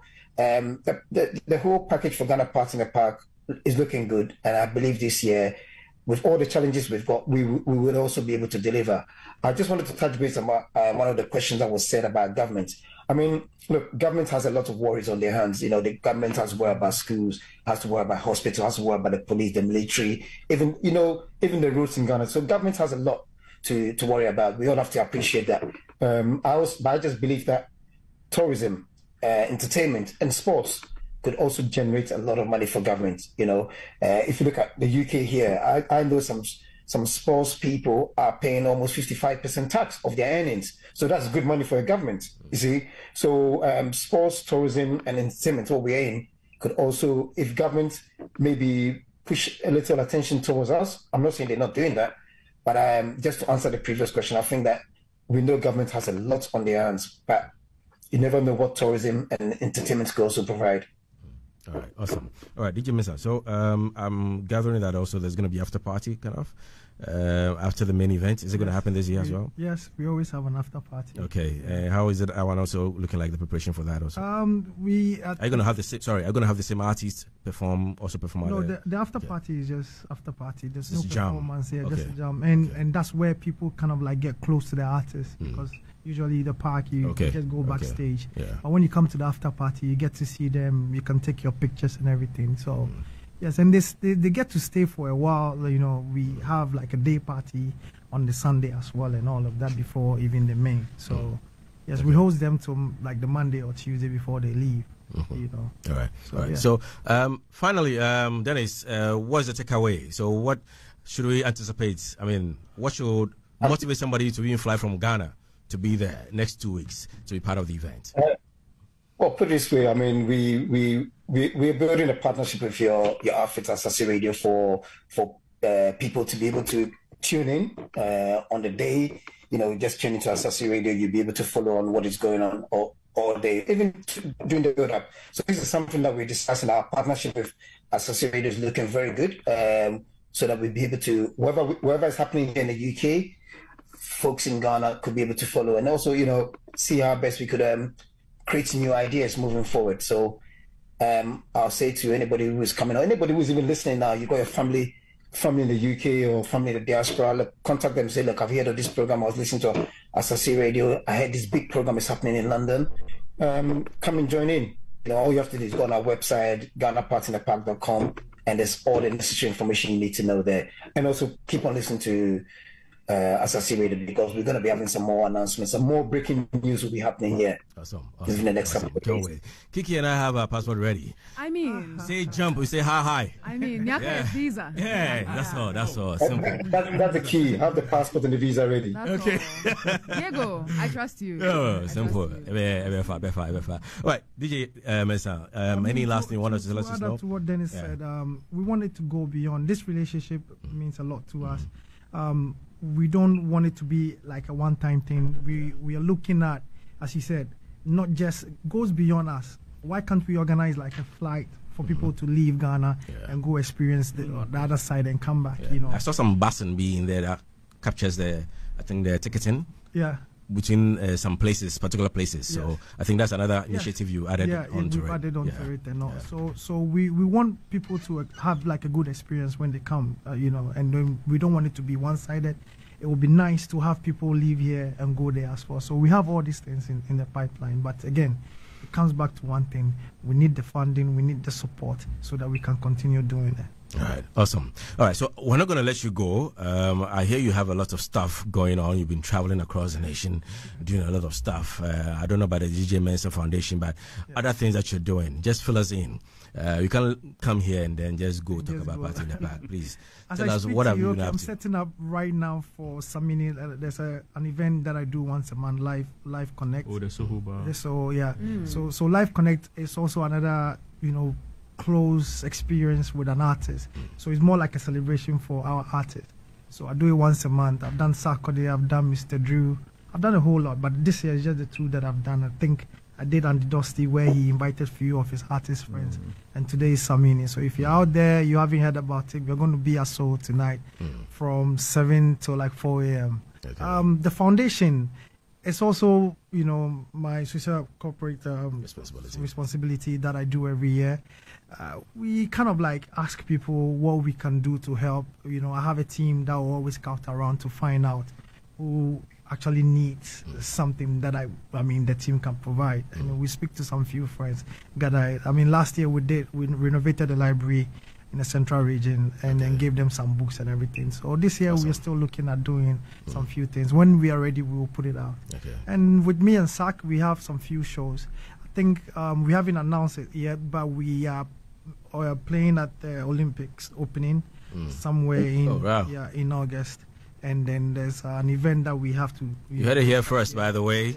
Yeah. Also in the US, and I think I have another show, Ghana Fest. It's just like Party in the Park in Canada. Okay. I also support them, so this is what I have so far lined up. And you already know the December events. We already planning it. Just after Party in the Park, you're going to hear a lot about it. All right, let's talk briefly about the industry that you occupy. You've been in the space for, 20 years, I think? Yeah, 22 plus. 22, great. Yeah. Awesome. What is the issue with that space, and how, with your knowledge and experience, are you sure you want to have this conversation? I need that. Where do you want me to take it from? Give us the Cliff Notes version. Give us in the scope is big, eh? It's so big. It's so big. Okay, fine. Let's do a balancing act, right? Yeah. Give us 6 bullet points, 3 pros, 3 cons. Whew. Okay. I'll start with the artist. I mean, we are all trying to build something. I need the artist to understand that where we are and what is happening around the world. We need their support. As I said, some people have to sacrifice. I think that's the biggest challenge that we have right now. And also when it comes to support, funding, sponsorship, that's how we're able to get on. So, I mean, these are our biggest challenge. Again, it's in our DNA. We will do the event. You lose, you come back again. Sometimes you go home and, you know, your wife or your girlfriend is looking at you like, but you just, you know, I used to have a big issue with my mom when I go back, like I go on a tour and I come back and don't have, like, she's expecting you to give her some blog, you understand? And then you give her some coins and she's looking at, but you just got back, you've been out for 3 months.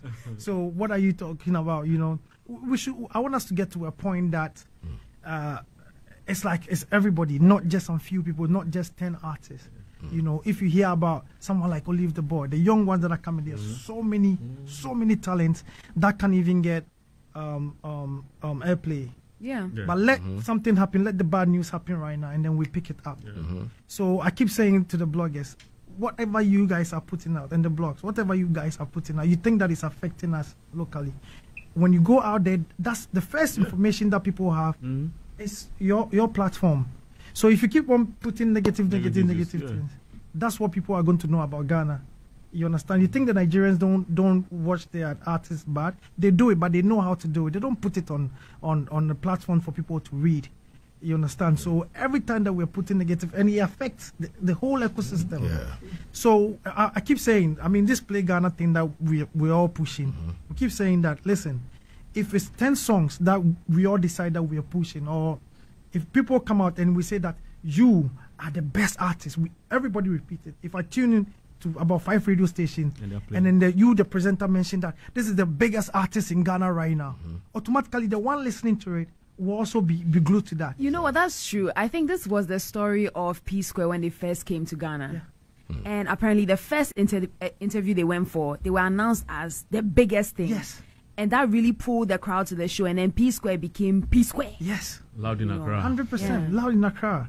Who were there. Yeah. And they really work. I keep telling people that we sit here, we don't, again, to the artists, managers, all of it, we sit here, we don't go anywhere. I remember 20 years back, Aphrodisiac, when P Square came, Two-Face, Airport, they were sending people to stand by the DJ. When you play the song, your $50 or your $100. Wow. So they worked towards it. They just didn't. And then just imagine, you are getting the $50 or $100. At that time, what? I was getting 150 Ghana cedis or 100 Ghana cedis to play at the club. And what they are giving you at that is time, more exchange rate was one. So the more you 1.5. play, yeah. and I'm just one person. So just imagine, me, if it's not a good song, I will not touch it. I'll keep saying, keep the money. If it's good, you don't have to push it. You don't even have to give any DJ money. It's when it's not big. The system wasn't like this. It's now that people can just put on the headphone and their own DJs and all of that. So promotion have become harder, and that's why people are, because the systems are even blocking us right now from a song becoming big, unless you have the budget to push it. To push a single right now is more than $300,000, depending on the market that you even want to go in. $300,000. No, because even if you go and pick an agency for Apple Music promotion, that's $10,000. Wow. Snapchat unskippable ads, $1,500. Google ad, $2,000. Spotify campaign, that's about $8,000 upwards. Yeah. And Audio Mark is like $3,000 to $5,000. That's if you are targeting a playlist that has 3 to 7 million streams. Yes. And that's minimum. So you can imagine it's a lot of money. Yeah, it's a lot of money. So the systems are blocking you, charging you, and making your song big. So when there's investment, you put in 300. Now the systems can tell you that when you put in 300, you make 900. But you need that data to support it. And it's, as she said, it's just one side. So if you do Google Ads, just one side. TikTok haven't come, Snap, Instagram, all of that, Facebook. And these are different. So when you're doing this promotion, you just have to know where to playlist on the other platforms and all. Right. So the problem there, it's a lot. Finally, yes, you're in the space of DJing, this jockeying. Yes. Is it pain? Is it worth it? It's never. What would you tell? You guys waving his hand. But you guys are still there. Yes. I mean, what would a youngster out there who want to be like DJ Mensah or aspire to be like him do? Okay, so with the DJ side, I mean, this time around is better than when we started, and that's what we push for. You understand? Yeah. If you're working with an artist, if you're working with a radio station, it's just about you branding yourself and going beyond, like what I've done with myself. I've gone beyond just DJing. I'm a promoter now. I put out music and all of that. You know, go into production. The mixtapes were not paying. Then that's why I wasn't so big on mixtapes. I always say my mixtapes are like my children, because I take so much time to put it, because the way I feel about it now, I want to hear the same sound, same quality of sound, same mixes after 10 years and still go like, wow, I actually killed this. You put all this energy, you put it out, and people are just enjoying it. You don't earn $1 on it. You hear it in some random truck, you understand? They put on a pen drive crack. You are a star. You're walking around and say, oh, I'm listening to your tape. But meanwhile, you are broke. Yeah. There's so many young artists that are coming up that will come and perform. I mean, name artists that people are thinking that, oh, you're good, you're a celebrity. they come in Ubers, or they have to call their friends to come and pick them up. You know what? Sorry, let me just throw in this story. So there's this Nigerian artist, Hakeem the Dream. He blew up heavily around, let's say, 2009, 10, 11, thereabout, right? And we're sitting in a car in Lagos, and he was telling me his story about how he won a Channel O award for a single that he released that year. It was called Day Day, and it was big. Yeah. And he said that at the point at which he was even being nominated for the award, he was sleeping under a bridge. Yeah, he didn't have a place to stay. True.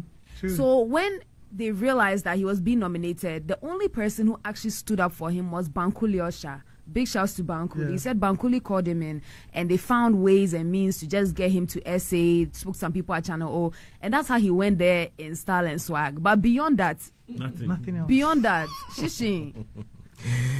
Babona Komchia, we are hoping and praying for the best. Right. All right. So, DJ Mensah, thank you very much. The Untouchable.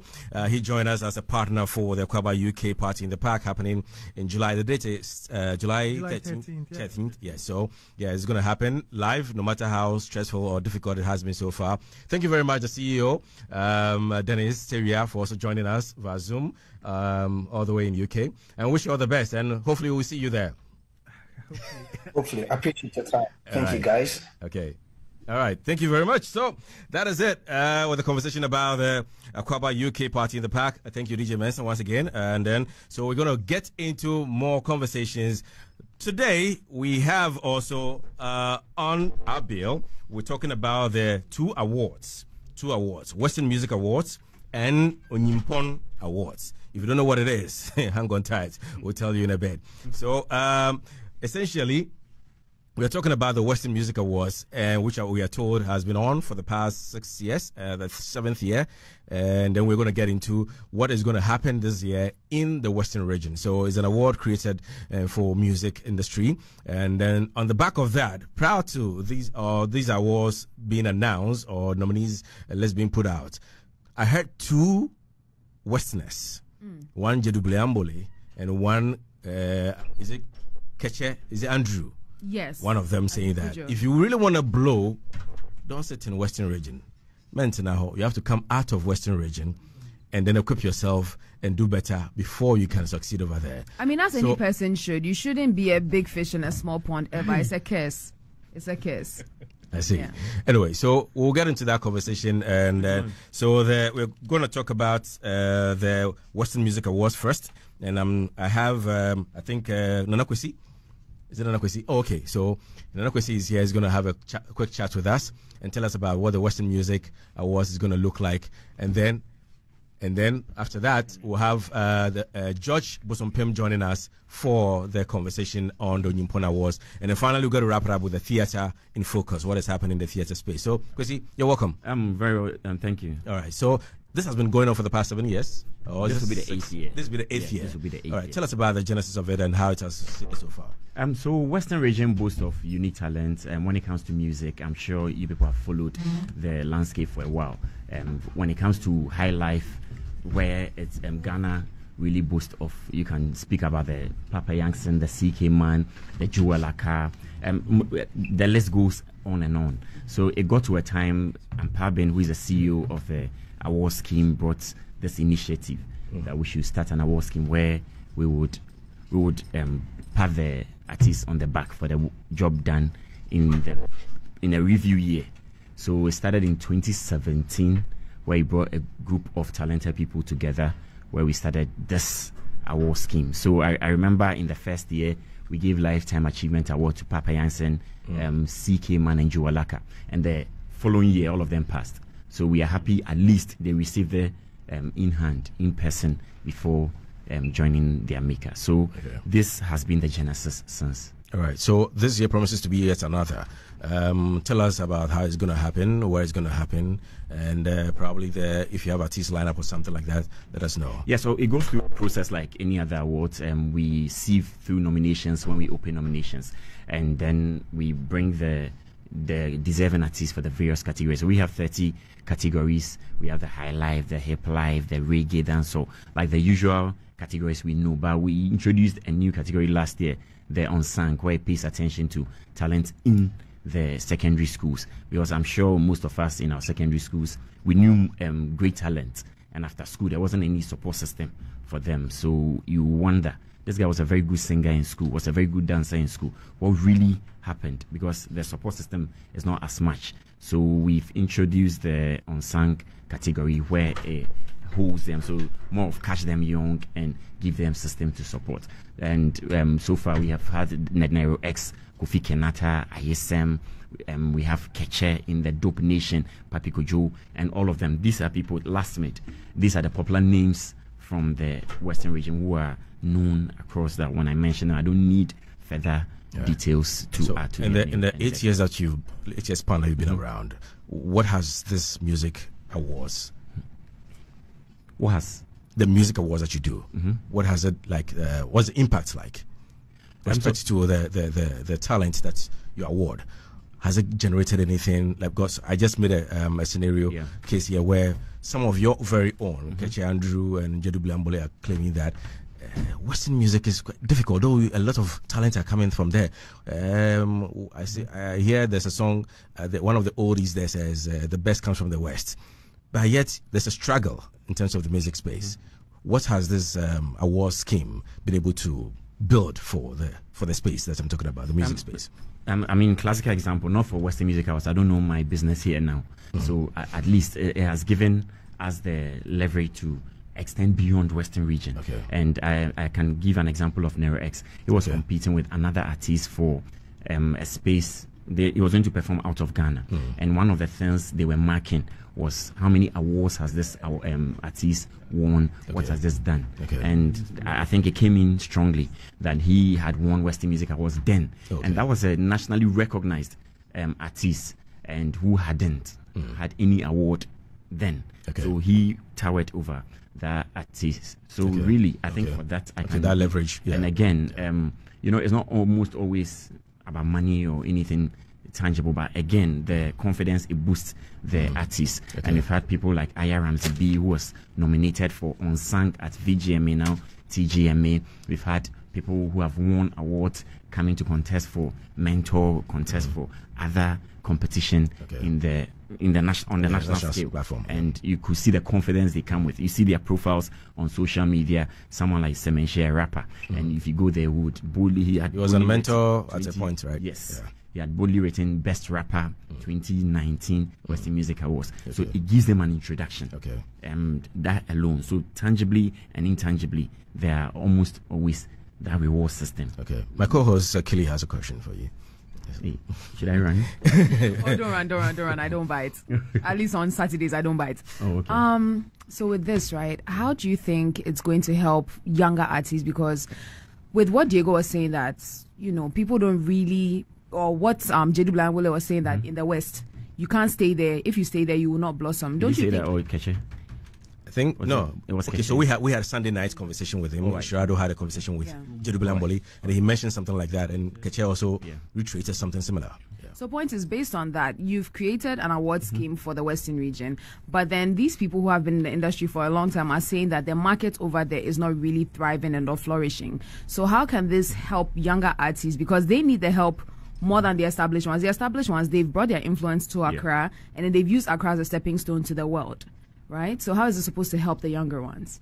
It gives them platform in the sense that with previous awards, for instance, Lasmith has been a very beneficial person from Western Music Awards, and I'm sure all of us know Lasmith. Yes. Oh yeah. Yes. He had benefited from Western Music Awards in the sense of the award he received and the projection it gave him, even before he won his MTN. They have this competition that he won. Hitsmaker. He won then. He had been in the system. So he had introduced him in the Western region, giving him that platform in the Western region. So it's a step. Whatever you take it on depends on you and your management. Right. So like the award scheme, it gives you the springboard. So how high you spring and how you get to that height depends on how the management really takes on. That sounds really nice on paper, but if all the biggest, or not, let me not say all the biggest artists, if most of the talented artists are coming from the West, why is it that the industry over there feels dead? Why is it that until they come to Accra, they don't blossom? Just like any other country. So you go to the US and other people are rapping in, say, North Carolina, until they come to New York, until Drake came to America. It was known in Canada, but there's always a bigger market everywhere. And this being the capital, it has some advantages the peripherals won't get, which is obviously true. So you have all the embassies in the capital. That alone should tell you something. Most of the headquarters of all the companies are in the capital. So if they are supposed to approve budget, it comes to the head office where they approve and it's spread across. So it's like a cake, a national cake where everybody gets their share. So in that sense, if, like I was listening to a conversation, where you are having that when every company is touched financially, one of the main places they touch is sponsorship and advertisement. So with that, you would know that, okay, why don't we, if we are going to spread it, maybe some advertisement in any form, let's concentrate on Asaase Radio because it is in the capital and other cities across. So this will give us the advantage. But if you have this radio station here in this corner, comparatively, you choose this over that. So if you come to the national, if you come to the capital, if you're in the capital, these are some of the advantages you will get. So if they are touching advertisements, if they are touching sponsorship, and they have some meager amount to give any media, it will go to the capital. That's why right now you see that most of the radio stations are even piping content. So news and other programs, they are piping it because in order to save cost, which you're all talking about, the economy, not just in Ghana, across the world, everybody would want to find a way to really save costs. So why don't we pipe? Why don't you pick news at 6 from here? Why don't you pick news at 12 from here? And we have about 4 talents to run the station in the other locals. So if you are in the smaller city peripherals and all that, and mind you, Western region is the third biggest. It's not even the second. So whatever happens, the consideration we will be the third. And we are very happy that. Are you at peace with being the third? When you talk about being the third, it's not as if we fight for it. It's Accra, Kumasi, and it comes to Takrady. So this is politically, so everything. So you know how it's structured. It's not our doing. But when it comes to the best, you can't contest. It's Western region. Bars. And we've proven over and over through generations. Let's talk about CK Man during his time. Let's talk about Papa Youngson. Let's talk about Juwalaka. It goes through to TH for Kwajes. We come down to Castro. We come down, and right now Kofi Kenata is the four times best songwriter in Ghana. Just recently, he went to perform at UN in front of 19 nationals across the world. Yonko Donzi, they went together. Yes. So this is what we are proving, and we have last minute in the game. We have Papi Kojo around, Dope Nation, Keche. Just mention the names is endless. ISM, Nero X, and these are names like I mentioned. We don't need to struggle to give introduction. Unlike other artists, honestly, but these are names I mentioned, and you know them. I'll come back to you to give us itinerary for the event on the day and all that. But let me go around the table. You have any question for him, Uncle Freddie? Anybody has anything? For you to do an award for a particular region, you need to know the history about the music in that region, how it evolved. You see, the connection of Western region becoming the best in terms of the railways, the harbour, the gold, and the cocoa and the timber. That's what made a lot of people move from the hinterlands to the Western region. That's why much they has this song. Those days, the Western region was the beacon of hope until the establishment of the Temahabo. That's why a lot of people. So some people think that Thomas is from the West. No, he's the pure Ashanti. But because of the Atlantic Hotel, American Atlantis, that's where they were playing. So a lot of people went there. Now let's get back to the basics of this thing. If you look at the school called St. John's. St. John's has produced a number of artists. A lot. Let's name them. somebody like Shamali. Who? Shashamali. Pastor Joby Chem. Aka, the guitarist. Yeah. And we have Taylor, the keyboardist too. Tricky Joe was playing with Sun Band. Pajo, the famous Pajo. We've heard of Pajo. When you talk of keyboards, those they hear and Kosiebo. When they strike the chords, Charlie, nobody comes closer. And then we have Ebo Taylor, CK Martin Casa too. Had his tutorial for all these. So I will entreat you. Yes, sir. That most of the categories, name them after some of the proponents of the kind of music in that area, like CK Man, High Life, category of the year. Then we have, when you come to the gospel, there was a lady called Elizabeth Foucault in 1976. She and the Western melodic singers had this kind of choral. That kind of choral music that was recorded. They were one of the first, but I think she's forgotten. Amy Newman, Charlie Sam. In terms of recordings, Helena Rebels also comes from there. Yes. Yeah, but Helena Koda, Mr. Simons. He's a current president of. All of them are from the West. Yes, all of them are from the West, but because Ambule is from the Izma area. Then you have forgotten Safuhini Jenny. We have forgotten F. Kenya. We've given Safuhini Jenny. These names are people with awarded lifetime achievements. Uncle Fred is taking your edges. I love it. You have forgotten Kakaku. So please incorporate all. Come, I will give you all the. Thank you. Okay. All right, Nene, do you have a quick one to add on that?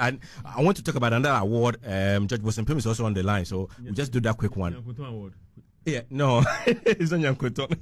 It's called Onyumpon Awards. What I like about the Western awards, I've stopped following the last two editions, but there's always controversy when they finish the event. Which award doesn't? No, so even the Grammys. There's a lot of upcoming artists in that region. Some of their names. They only pop up after the event. You understand? Okay. So like what he's saying, the event give platform or leverage to this artist. So it is up to you. Once the spotlight is on you, how you're able to use it to propel your career. That's your business. Okay. And I think that's one of the good things about the awards. Okay. And I like this man very well. I mean, anytime he's on radio, he's able to articulate his views very well. Yeah. I mean, it sounds a very good PR. Very he's doing a very good PR job. So take us through the activities for the day between now and then. The nominees are out already, right?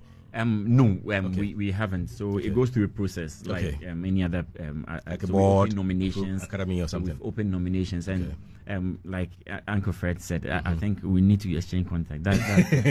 And we are through with the receiving of nomination. Okay. So right now we are waiting for the board to give us the list. So these are the receiving of nominations, and we had over 400 entries. So yes, and we would sieve them, bring the categories out with the nominees, and after. So like I mentioned, it goes through stages, and every stage comes with bars or not. So when the board is sieving, it's a quiet stage. When we release the nominations, that's where everybody will want their following to know that this is what I had, this is what how many nominations I had, and then it goes through 1 month of voting, and again, so it's 60% board determination and 40% with the public. It used to be the other way around, but we went round. So Western region is predominantly radio centered. So if after every awards we pick industry views, and we go to the programs managers, the radio managers, and when after the first edition, they told us that the 60% public wasn't fair because it becomes a popularity award. So they would want us to do it the other way around, 40 and 60. Yes, 40 for the public, 60 for board. So that's what happens. And then when it comes, let me show this business trick. If it involves sir. voting, please some of the country make them the public what we call the percentage more than the this thing. So you can make money from there. Yes, look, sir. Awards, we are not Father Christmas though. Yes, you are there also to make money from your concept that you've developed. So sometimes you tilt it towards, you balance, all right? You look at some of the categories that can go to the public for them to vote, so that it also, give something to the... But Uncle Fred, I think sometimes people are afraid to do that, because with that, if you are using cast votes, they feel like, okay, people can just buy the votes and then there's no real credibility. There's nothing like real in awards. There's nothing like real. No, but they are trying yeah, to but we have a category like most popular Western region song of the year. That's 100% vote. They're trying to be upright, so righteous, and whatnot. Okay. So. We give it to the public to determine. That, so what are the timelines for nomination, release of the nominations, and of course the by event? 13 July, the nominations should come out, and I hear the event is on the 31st of August. 1st August. Okay. Yes, all right. Where is it going to be? So it was for the 6 editions. We've done it at Atlantic Hotel, the popular one he mentioned, and it was last year that we did at Kingsdale. And following the conversation earlier, we had struggles with sponsorship. I was about to go there. Yeah. How has it been so far? It's been challenging. I think as industry persons, we've not drummed home what we have, the product we have, and its weight. So I think as a tourism and creative arts is the fourth earner for Ghana. So you're talking about the cocoa, you're talking about the oil, and it's a fourth earner. So what that means is that we have the power. If we take away tourism and creative arts from the economy, it will really hurt the economy. But I don't think we've been able to drum home that, and this is a clarion call to all of us. So we need to really, as a matter of urgency, drum home to the powers that be. This is who we are. This is what we do. But then again, look at this intelligent conversation that's happening here. But other places, it's entertainment as usual. So you hear it and it's joke. And they'll be discussing somebody who was wearing a see-through dress. And somebody's high heel and their toenails. And if you are edges. You are an MP, I mean the public sector. So if you are there and you're going to determine budget and budget allocation, and I mean, we hear the conversations that come to the boardroom. We hear the conversation that comes on the table. These are entertainment, and they are not. So they need you. It's not on a priority list. It's not, and they need you when they are going to. Let me give you a simple concept of end of year party. They'll call you. The political season. Yes, there are a lot of politicians there, and the chiefs. Nana Kobrenketia is an influential person. You have Ghana guys there. Go to him, Nana. This is what we do for the youth in this country. Just go to Ghana cars. Let him give us something. So thankfully, GMPC Foundation has been supporting Western Region for Western Music Awards for a while. Are they just supporting, or they are putting enough funds that you guys can break even, or they're just supporting? So they give us cash. Yes. So let me give you for instance. One of the reasons why last year we did Western Music Awards in December, and strategically it's election year. We know that beyond August it will be very politically charged. So we need to do everything earlier. And 2020 elections, for instance, Famia was the Artist of the Year. And Honorable Joseph Kujo, who is now the Minister for State Enterprises and is MP for Efia, he gave Famia $1,000 as the winner. Prize money. And some of the MPs adapted some of the categories and gave them some dollars, some cedis for winning, for bringing glory to their constituency. So, I mean... All right. And this year you have Asaase Radio as a partner, so obviously we're going to give you the support that you need and all that. That's a big deal. That's a big deal. It's a big deal. And we're not just in Accra. We are in Tamale, we are in Cape Coast, we are in Kumasi as well. So the support is going to be massive. So thank you very much. Any last words to anybody, the general public, and of course we're talking about the Westerners. If Uncle Fred is not a Westerner, we have to adopt him by association. It was Rainbow Hotel that I slept, and I'd like to be there. Around the Monkey Hills area, We would gladly want to invite you and all of you here. And thank you so much for the continuous support. And this year we have Medi Mafo Herbal Center being the headline sponsor. So we've gone through stages where we've had the Rush Energy Drink, we've had RTC, that's Regular Training Center, in the oil and gas supporting us. So we have companies there, and like Uncle Fred rightly said, we appeal to them in various ways, and we are thankful that at least in our 8th edition we have a colossal media house like Asaase Radio coming on board. So we say thank you, and on behalf of our CEO Ampabin and the entire team, we say thank you. All right, our pleasure. I wish you all the best too. All right, so quickly, there's another award that I said has to do with the Lifetime Achievement Awards, Onyimpon Awards, that was just recently launched. It has the likes of the great connoisseurs of production house. I'm talking about the man George Bosempin being part of it, and he's on the line. We're going to have a quick chat with him and to find out how this is going to pan out real quickly, and then we'll jump on into the last conversation that has to do with theatre art in focus. So sir, good afternoon. How are you doing, sir? How are you doing, sir? I'm good. All right, great. I'm a bit. Your line is a bit muffled. If you can reposition yourself a bit for us, okay? Okay. All right, great. So we heard about the Onyimpon Awards, and I heard it's all targeted. It's better. It's better. It's all targeted to the lifetime achievers in this industry space that we find ourselves. We know that most of the award scheme has just about one award that goes to the Lifetime Achievement Award. So what inspired this? Is it because you feel a lot of people are being neglected, not being recognized in the space and all that? For that reason, you decided to come up with this? Or there's something beyond just people who have achieved? Let me say something after I was listening to you. We were discussing earlier. I'm proud to say that I went to St. School. That's prominent in the conversation. Okay, then to your question. All right. So I was asking that we've had a couple of the awards that are being churned out that has only just one award for Lifetime Achievement Awards. But you came up with this Onyimpon Awards targeted at lifetime achievers. So the likes of Fredima, who's been in the space for the last 40 years, has not been acknowledged enough. Hence this. Or there's something beyond just that you want to share with us? There's something beyond that. Because we're looking at a theme that deals with the position of culture for the 21st century. Within development and democracy of Ghana. And so it goes beyond that. The best thing is that we're also looking beyond, when we take awards these days, when they take award, they'll talk about, let's say, the culture. But then, every bit of culture that the one that is more prominent among us is basically music. Now we are going beyond music because there's visual arts, there's culinary art, and all the rest, So if you got different domains, we want to make sure that it is to cover the whole of the space that we call culture. So we are talking about food, we are talking about music, we are talking about clothing, we are even talking about language, all those things, film, television. And so it's really something bigger than that. It's where we look at just entertainment bit. And so that's the essence of this hour. All right. So I saw also that the event I'm told is going to happen on the day of the birth of Ephraim Amu. Why that date? What is so special about that date? Because we think Ephraim Amu has not been honored enough.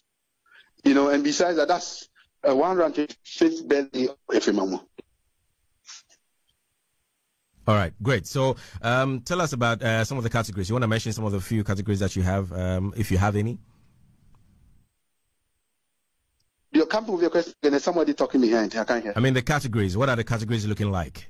Have you already come up with the categories already? Yes. And then, share a few, please. Finally, what we've done it based on the domains. So these things that I mentioned. So culinary, there's a category under that. There's music. Even with music, there's high life, there's contemporary music, there's folklore music. So basically, the category, if you take music, you can get like 3 different categories underneath the when you come to the visual arts, so for instance, there's craft, there's carving. There are a whole lot of things underneath that one too. So we're doing it based on domains, so that we don't just get stuck at just one side of the whole of the cultural bit. So textile and the rest are all there. So we have about 7 different domains, and these domains, each of them, have different categories underneath them. All right. Is it going to be by voting? There's an academy. There's a board. How is the process going to go like? It's a mix. But for instance, the lifetime achievement is purely by the board, and it is by the board because these are people who have worked in the industry for a very long time, and so we really looking at it critically and awarding these people, and for just the same manner in which we selected a name, Onyimpon. Onyimpon is basically derived with a fancy word Onipa.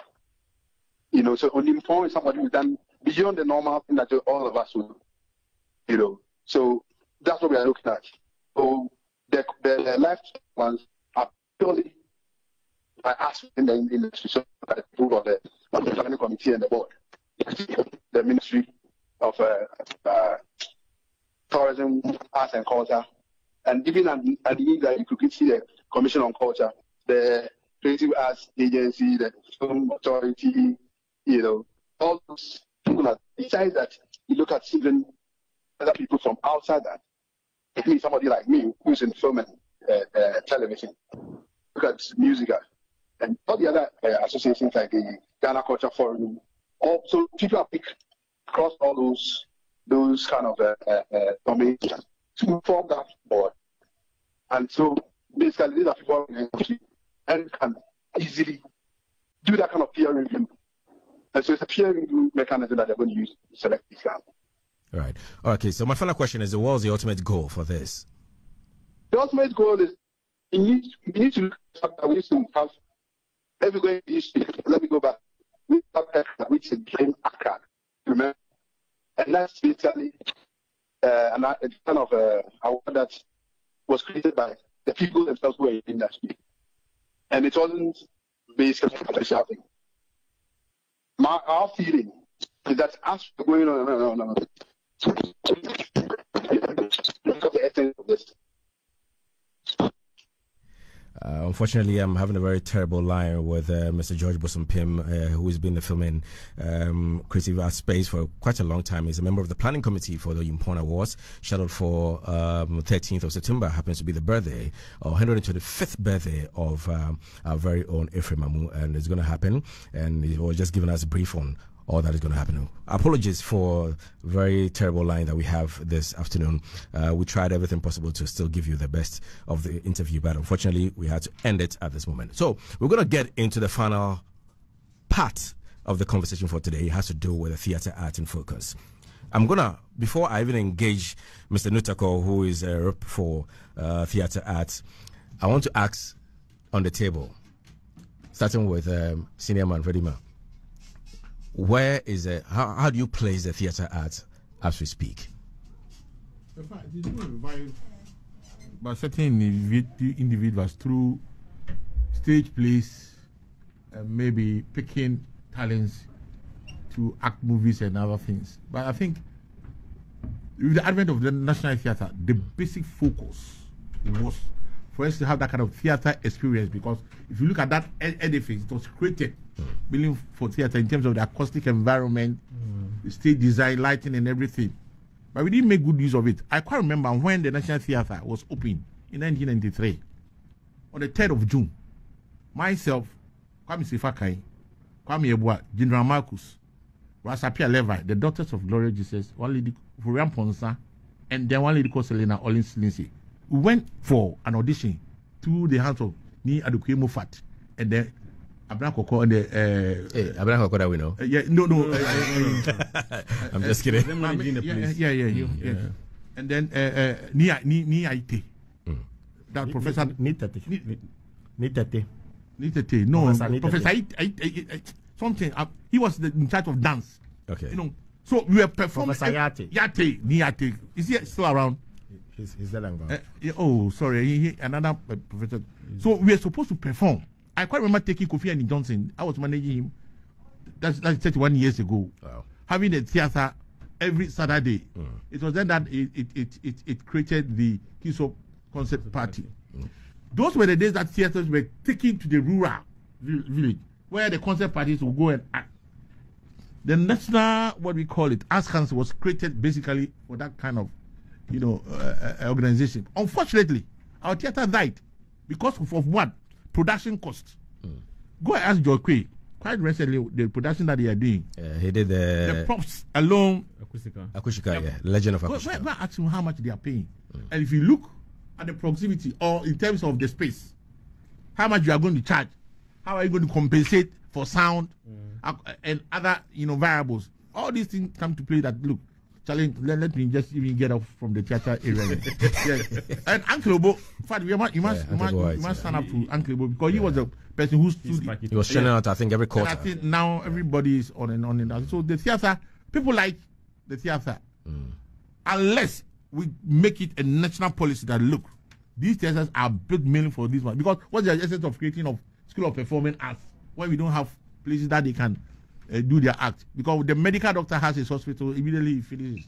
Where is the theater person going to have? So we have to go for theater. Theater, is a short form of expression of one's thought in terms of how certain things. I hope you're noting the things down. I'm going to come to you to wrap up with all these things that has been said. I'm for theater any day. Okay, all right, Nene.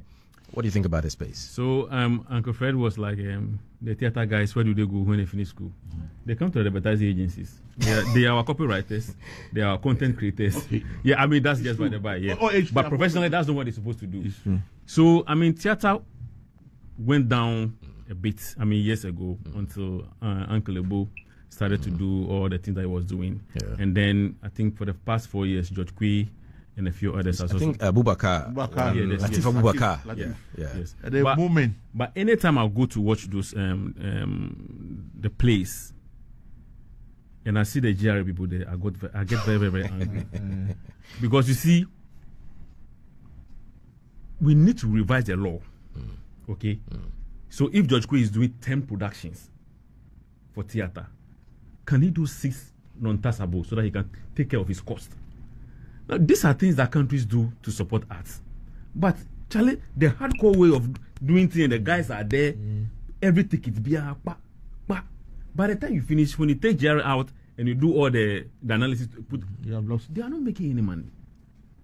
I always tell people that, look, Ghana Music Awards, it just look good on the profile of Charterhouse. I worked there for 2 years. Okay. When I put that profile down to any client, I'm able to get other events to run while I make money. But the Ghana Music itself is not giving me money. So it's a platform. So it all boils down to government policy for the creative arts. We need to refine the laws and make it more flexible for people within the space to operate. Else, it's going to be a cycle of putting in and I'm not getting anything back. And people keep folding up. Like, Charlie, you know what? I'm not doing this again. And the person is gone. So, yeah. Boss, I've talked for you. Mr. Nutako, once again, you're welcome. My brother, good afternoon, and good afternoon to all your listeners. All right. So you've heard a lot from the beginners and then those who went in between and all that. How is the theater looking like? Space.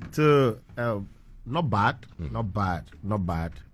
Like Uncle Fred said, Uncle Fred is always the history man. Yeah. He gave the history to a point. First of all, before I say anything, I would like to say a very big shout out to Uncle Ebo White. Okay. Because Ebo White, he'll be turning 70 next month. Oh wow! And he's producing his I think 52nd play or so at the National Theatre. From probably next weekend going, so if you have the time you can visit the theater. But so he moved away a little bit. Is he back? What? He moved away a little bit. No, he didn't move. He didn't get dates. Oh, okay. So like we are coming there. Okay. So now theater in Ghana has developed, and we still have more room for improvement, but it has developed. If you look at the quality of productions we are putting out, okay. There was a history. There was a time in history where it went down. And those holding the fort then was Efo Kojo and then Professor Martin Owusu. At a point, they delved into the academia aspect of theater. And then it was left with outsiders, excuse my language, outsiders to come hold the fort for some time. Ebo White has been doing that fantastic. At a point, we had Globe Production coming inside, Latif Abubakar and his team come inside. And then the new school guys, the Nyan support team. If you know about the Nyan support, Clemente Suarez, Foster Romanos, Daniel Long, that's where I joined theater from. Okay. So I met the new school guys, and now it has been elevated by the likes of myself, George Kui, Fifi Koma, Nyai, Soa, Kobi Hansa, and all that. 10 years ago, we only had 2 production houses producing shows. But today, we have over 8 production houses. Okay. 10 years ago, you only watch plays quarterly. Today, every weekend, there's a production at the National Theatre. The players in the space, even though there are challenges, but we've taken it upon ourselves to not look at the challenges. Like you mentioned, the taxes are killing us. Everywhere I go, we say this. We pay 21% tax on every ticket, whether it's complimentary, whether it's sold, whatever it is, the GRA guys are there to take. Really? Complimentary. Their money. Oh, even complimentary. Yeah. That'd be hard. If I give you a free ticket to a show, okay, after school, like you said, where do the theater people go? For me, after school, I told myself I'm going into theater management. Whilst in theater management, he was my course mate when we were doing our masters. Oh, okay. Because Nene has been everywhere. Yeah, he was my course mate when we were doing our masters in marketing. Because I wanted to understand. My project work was marketing, entertainment, and the focus was on theater arts in Ghana. Okay. So I wanted to really go deep into this. And you could see that it's a sector that is growing. It has a lot of potential. We are just pleading to the government not to fully listen to us, but just listen to us small. No, because the players in the sector, Charlie, they are doing their best. Every quarter, Ebo White is producing. Charlie, Superfarm is coming to do their about 4. Charlie, Superfarm is coming to do their second play. Atai is rerunning again. In the Pants of a Woman is coming back. Fifi Koma is coming back with Prison Graduate. You see, so as of now, 2024, 2022, 2023, 2024, we've been producing. Uncle Fred has been coming to our productions. You could see the investment into props, sets, light, sound to get it right. You understand? Their conditions in the National Theatre are not working. I was going to come to that. The central air conditions are not Judge working. Craig has to cry foul before the place had to be renovated. Prior to his, I think the gods are not to blame. Sure. Yeah, they changed the carpet. For the carpet was old, so they changed it for that. The central air condition is not working. Anytime we are doing a production, we need to rent extra air condition. You know what that does? It increases your cost. You get it, and the theater is growing, so you can't charge above some limit. You can't go and charge a show 500 cedis. You can't charge 300 cedis because you want people to experience it. You understand? And then the only way you make revenue from theater is two things: sponsorship and gate proceeds. So if your cost or your ticket price exceeds some amount, people will not come. So we need to subsidize a lot of things. But then again, Charlie, we are determined to build it. We are determined, like how do you call it? Dennis was saying, it's passion. It's the DNA. We run out a loss. We go back home the next day. We are with the next script trying to produce.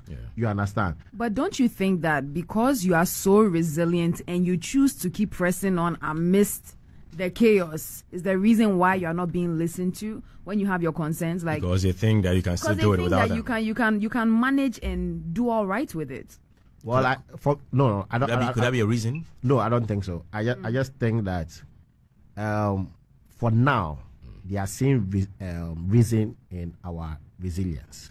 At least the last show, Akushika, the Ghana tourism was on board. At every show, shout outs to Socrates. I don't know his position in the government, but he's at every theater show. But he will plug you some media stations and all that stuff. I am here today at Asaase because of our resilience. Asaase is coming on board, whether they like it or not, for our next production. Superfarm production in August. They are coming on board for Atai. They give us the media space. A lot of media houses are accommodating us now to even have a discussion about theater. So if we were not resilient, we will not get here. Now that we have gotten here, we are just pleading that at least they should listen to you small. Charlie, you should listen to us small. The small, what exactly are you asking for? Be specific. See, the aside tax money. law. The first one is the tax law. We are not asking for money. Okay.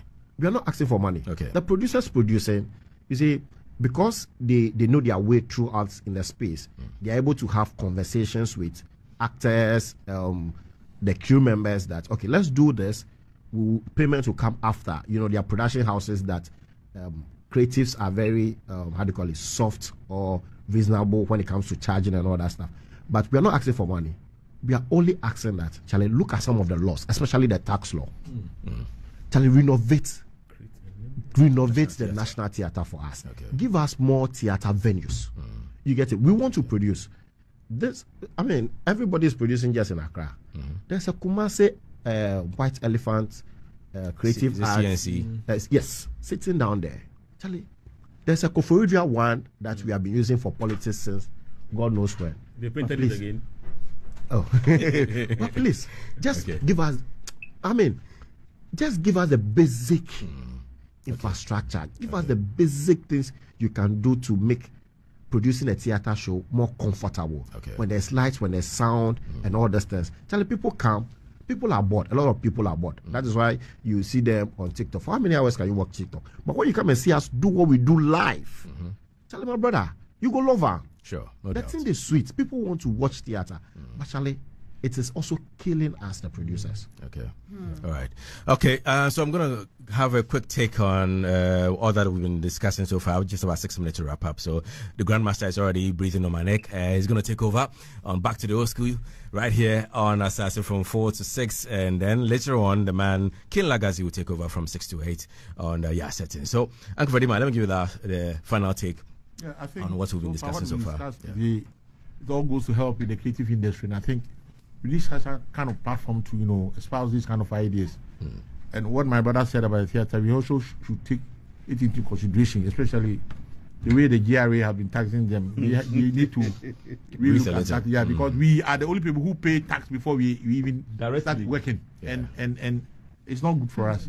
They should consider that without the theater and the creative arts space, we are nothing. I mean, everybody is listening to us because they want to get something. They are bored with the politics and a whole lot of things. And we assuage the pains of others through our craft and the creativity. No doubt. So they should have a second look at our industry. They should listen to us small, like Utako will say. So listening to Francis, they are not asking for handouts. Create an enabling environment for them to thrive. That's all. Simple. Simple and sweet, And it cuts across, even with the music industry, with the conversations we've had across board. It just seems that everyone needs a little bit of support, and we all need to be a little bit more considerate when we are charging people and other stuff. But anyway, I'd like to send big shouts to our one and only Nana to Jando all the way in Cape Coast, and Mayor One, as well as Nana Odum. I heard that they are chilling heavy and they're getting ready for assassination this weekend. So if you're in Cape Coast, it's gonna be listen. Energy. I didn't ever say. So yes, if you're in Cape Coast, Whispers is the destination. Just ask the people. You see it on the pragues, the taxi people, the trotros, the market women. Everybody's talking about it. So, of course, make your way over to Assassination. And, it's going to be a banger. All right. Please, before we go, I want to say from next week, Saturday, till the end of the year, every weekend, there's a show at the National Theatre. If you're a theatre lover, if you're not a theatre lover, just make your way there. Saturday, Sunday, Friday, there's always a show there. And then please come. At least pay to support us and enjoy the show. We should enjoy the value. Tickets. You will get value for money. I promise me. White is coming up. There is Slaves coming up. There's Atai. There is Our Day. There's a lot of productions coming up. Just try support the creative arts department by purchasing a ticket to come watch. And the George under. Okay, ladies and gentlemen, thank you very much for being part of the show. And of course, my co-host, Keely. We've been here for the last 3 hours, giving you the best of Pan-African conversations and entertainment with respect to music, art, and the creative arts, everything in between. And I hope you enjoyed every aspect of the show. God willing, tomorrow I'm back for Soft and Gentle between 8 and 11 p.m. And then Keely joins you on Monday from 1 to 2 with between hours. Great conversations on that show as well. So, you have anything to say before we wrap up? What I want to say is inside Nia's mouth. Hello. What question did you ask them, so I can also give my answer? Okay, so the grandmaster want to have the grand 2 hours wrap up. So we talked about the theater arts. And then we talked about the Akwaaba party in the park. We talked about the Western Music Awards. And of course, we did with the Onyumpon Awards. So we can take a theater, focus on that. What was the question? How we can make it better as it is now. How is it now, and where do we move from here? Right, good place. Promote. And make sure that your promotions entice people enough to leave their homes to come to the theater. That's what Francis has been saying so far. The plays are good already. The promotions, I don't know which of our promotions you've seen so far. When was the last time? You may think. When was the last time you were at the theater? You want the truth? Yes. The last time I was at the theater, or watched a play, was Uncle Ebo White's play, right? And there was something I did for Uncle Ebo White. I'm not going to say what exactly I did, but it's one of the reasons why he's where he is today, and he will tell you. Now, when I was at another radio station, I had gone to watch the play, and Ani Osabote and I were discussing that play. And he asked me what I thought about the play. And I mentioned something that I felt Ebo White had left out of that play. You know what Ebo White said? He said that thought never crossed his mind. Maybe you guys should, production team should come and see Naitego. So the fact that it may be good to you, the writer, the audience, different voice. No. For me, I'm speaking from audience perspective. Yeah. You see, And the theater has evolved. No. I appreciate. And I'm speaking from a totally. Okay. Unfortunately, I need to wrap up, ladies and gentlemen. My time is up, so I'm leaving you in the care of the man, Bernard Boatin, aka DJ Yoga. His latest and the brand new one. I'm leaving you with that one, and then we'll be out. Of course, God willing, we are back next week with another beautiful conversation right here on Entertainment Roundtable, where entertainment conversations are elevated. My name is Diego, the Smoothest. Enjoy the rest of the weekend.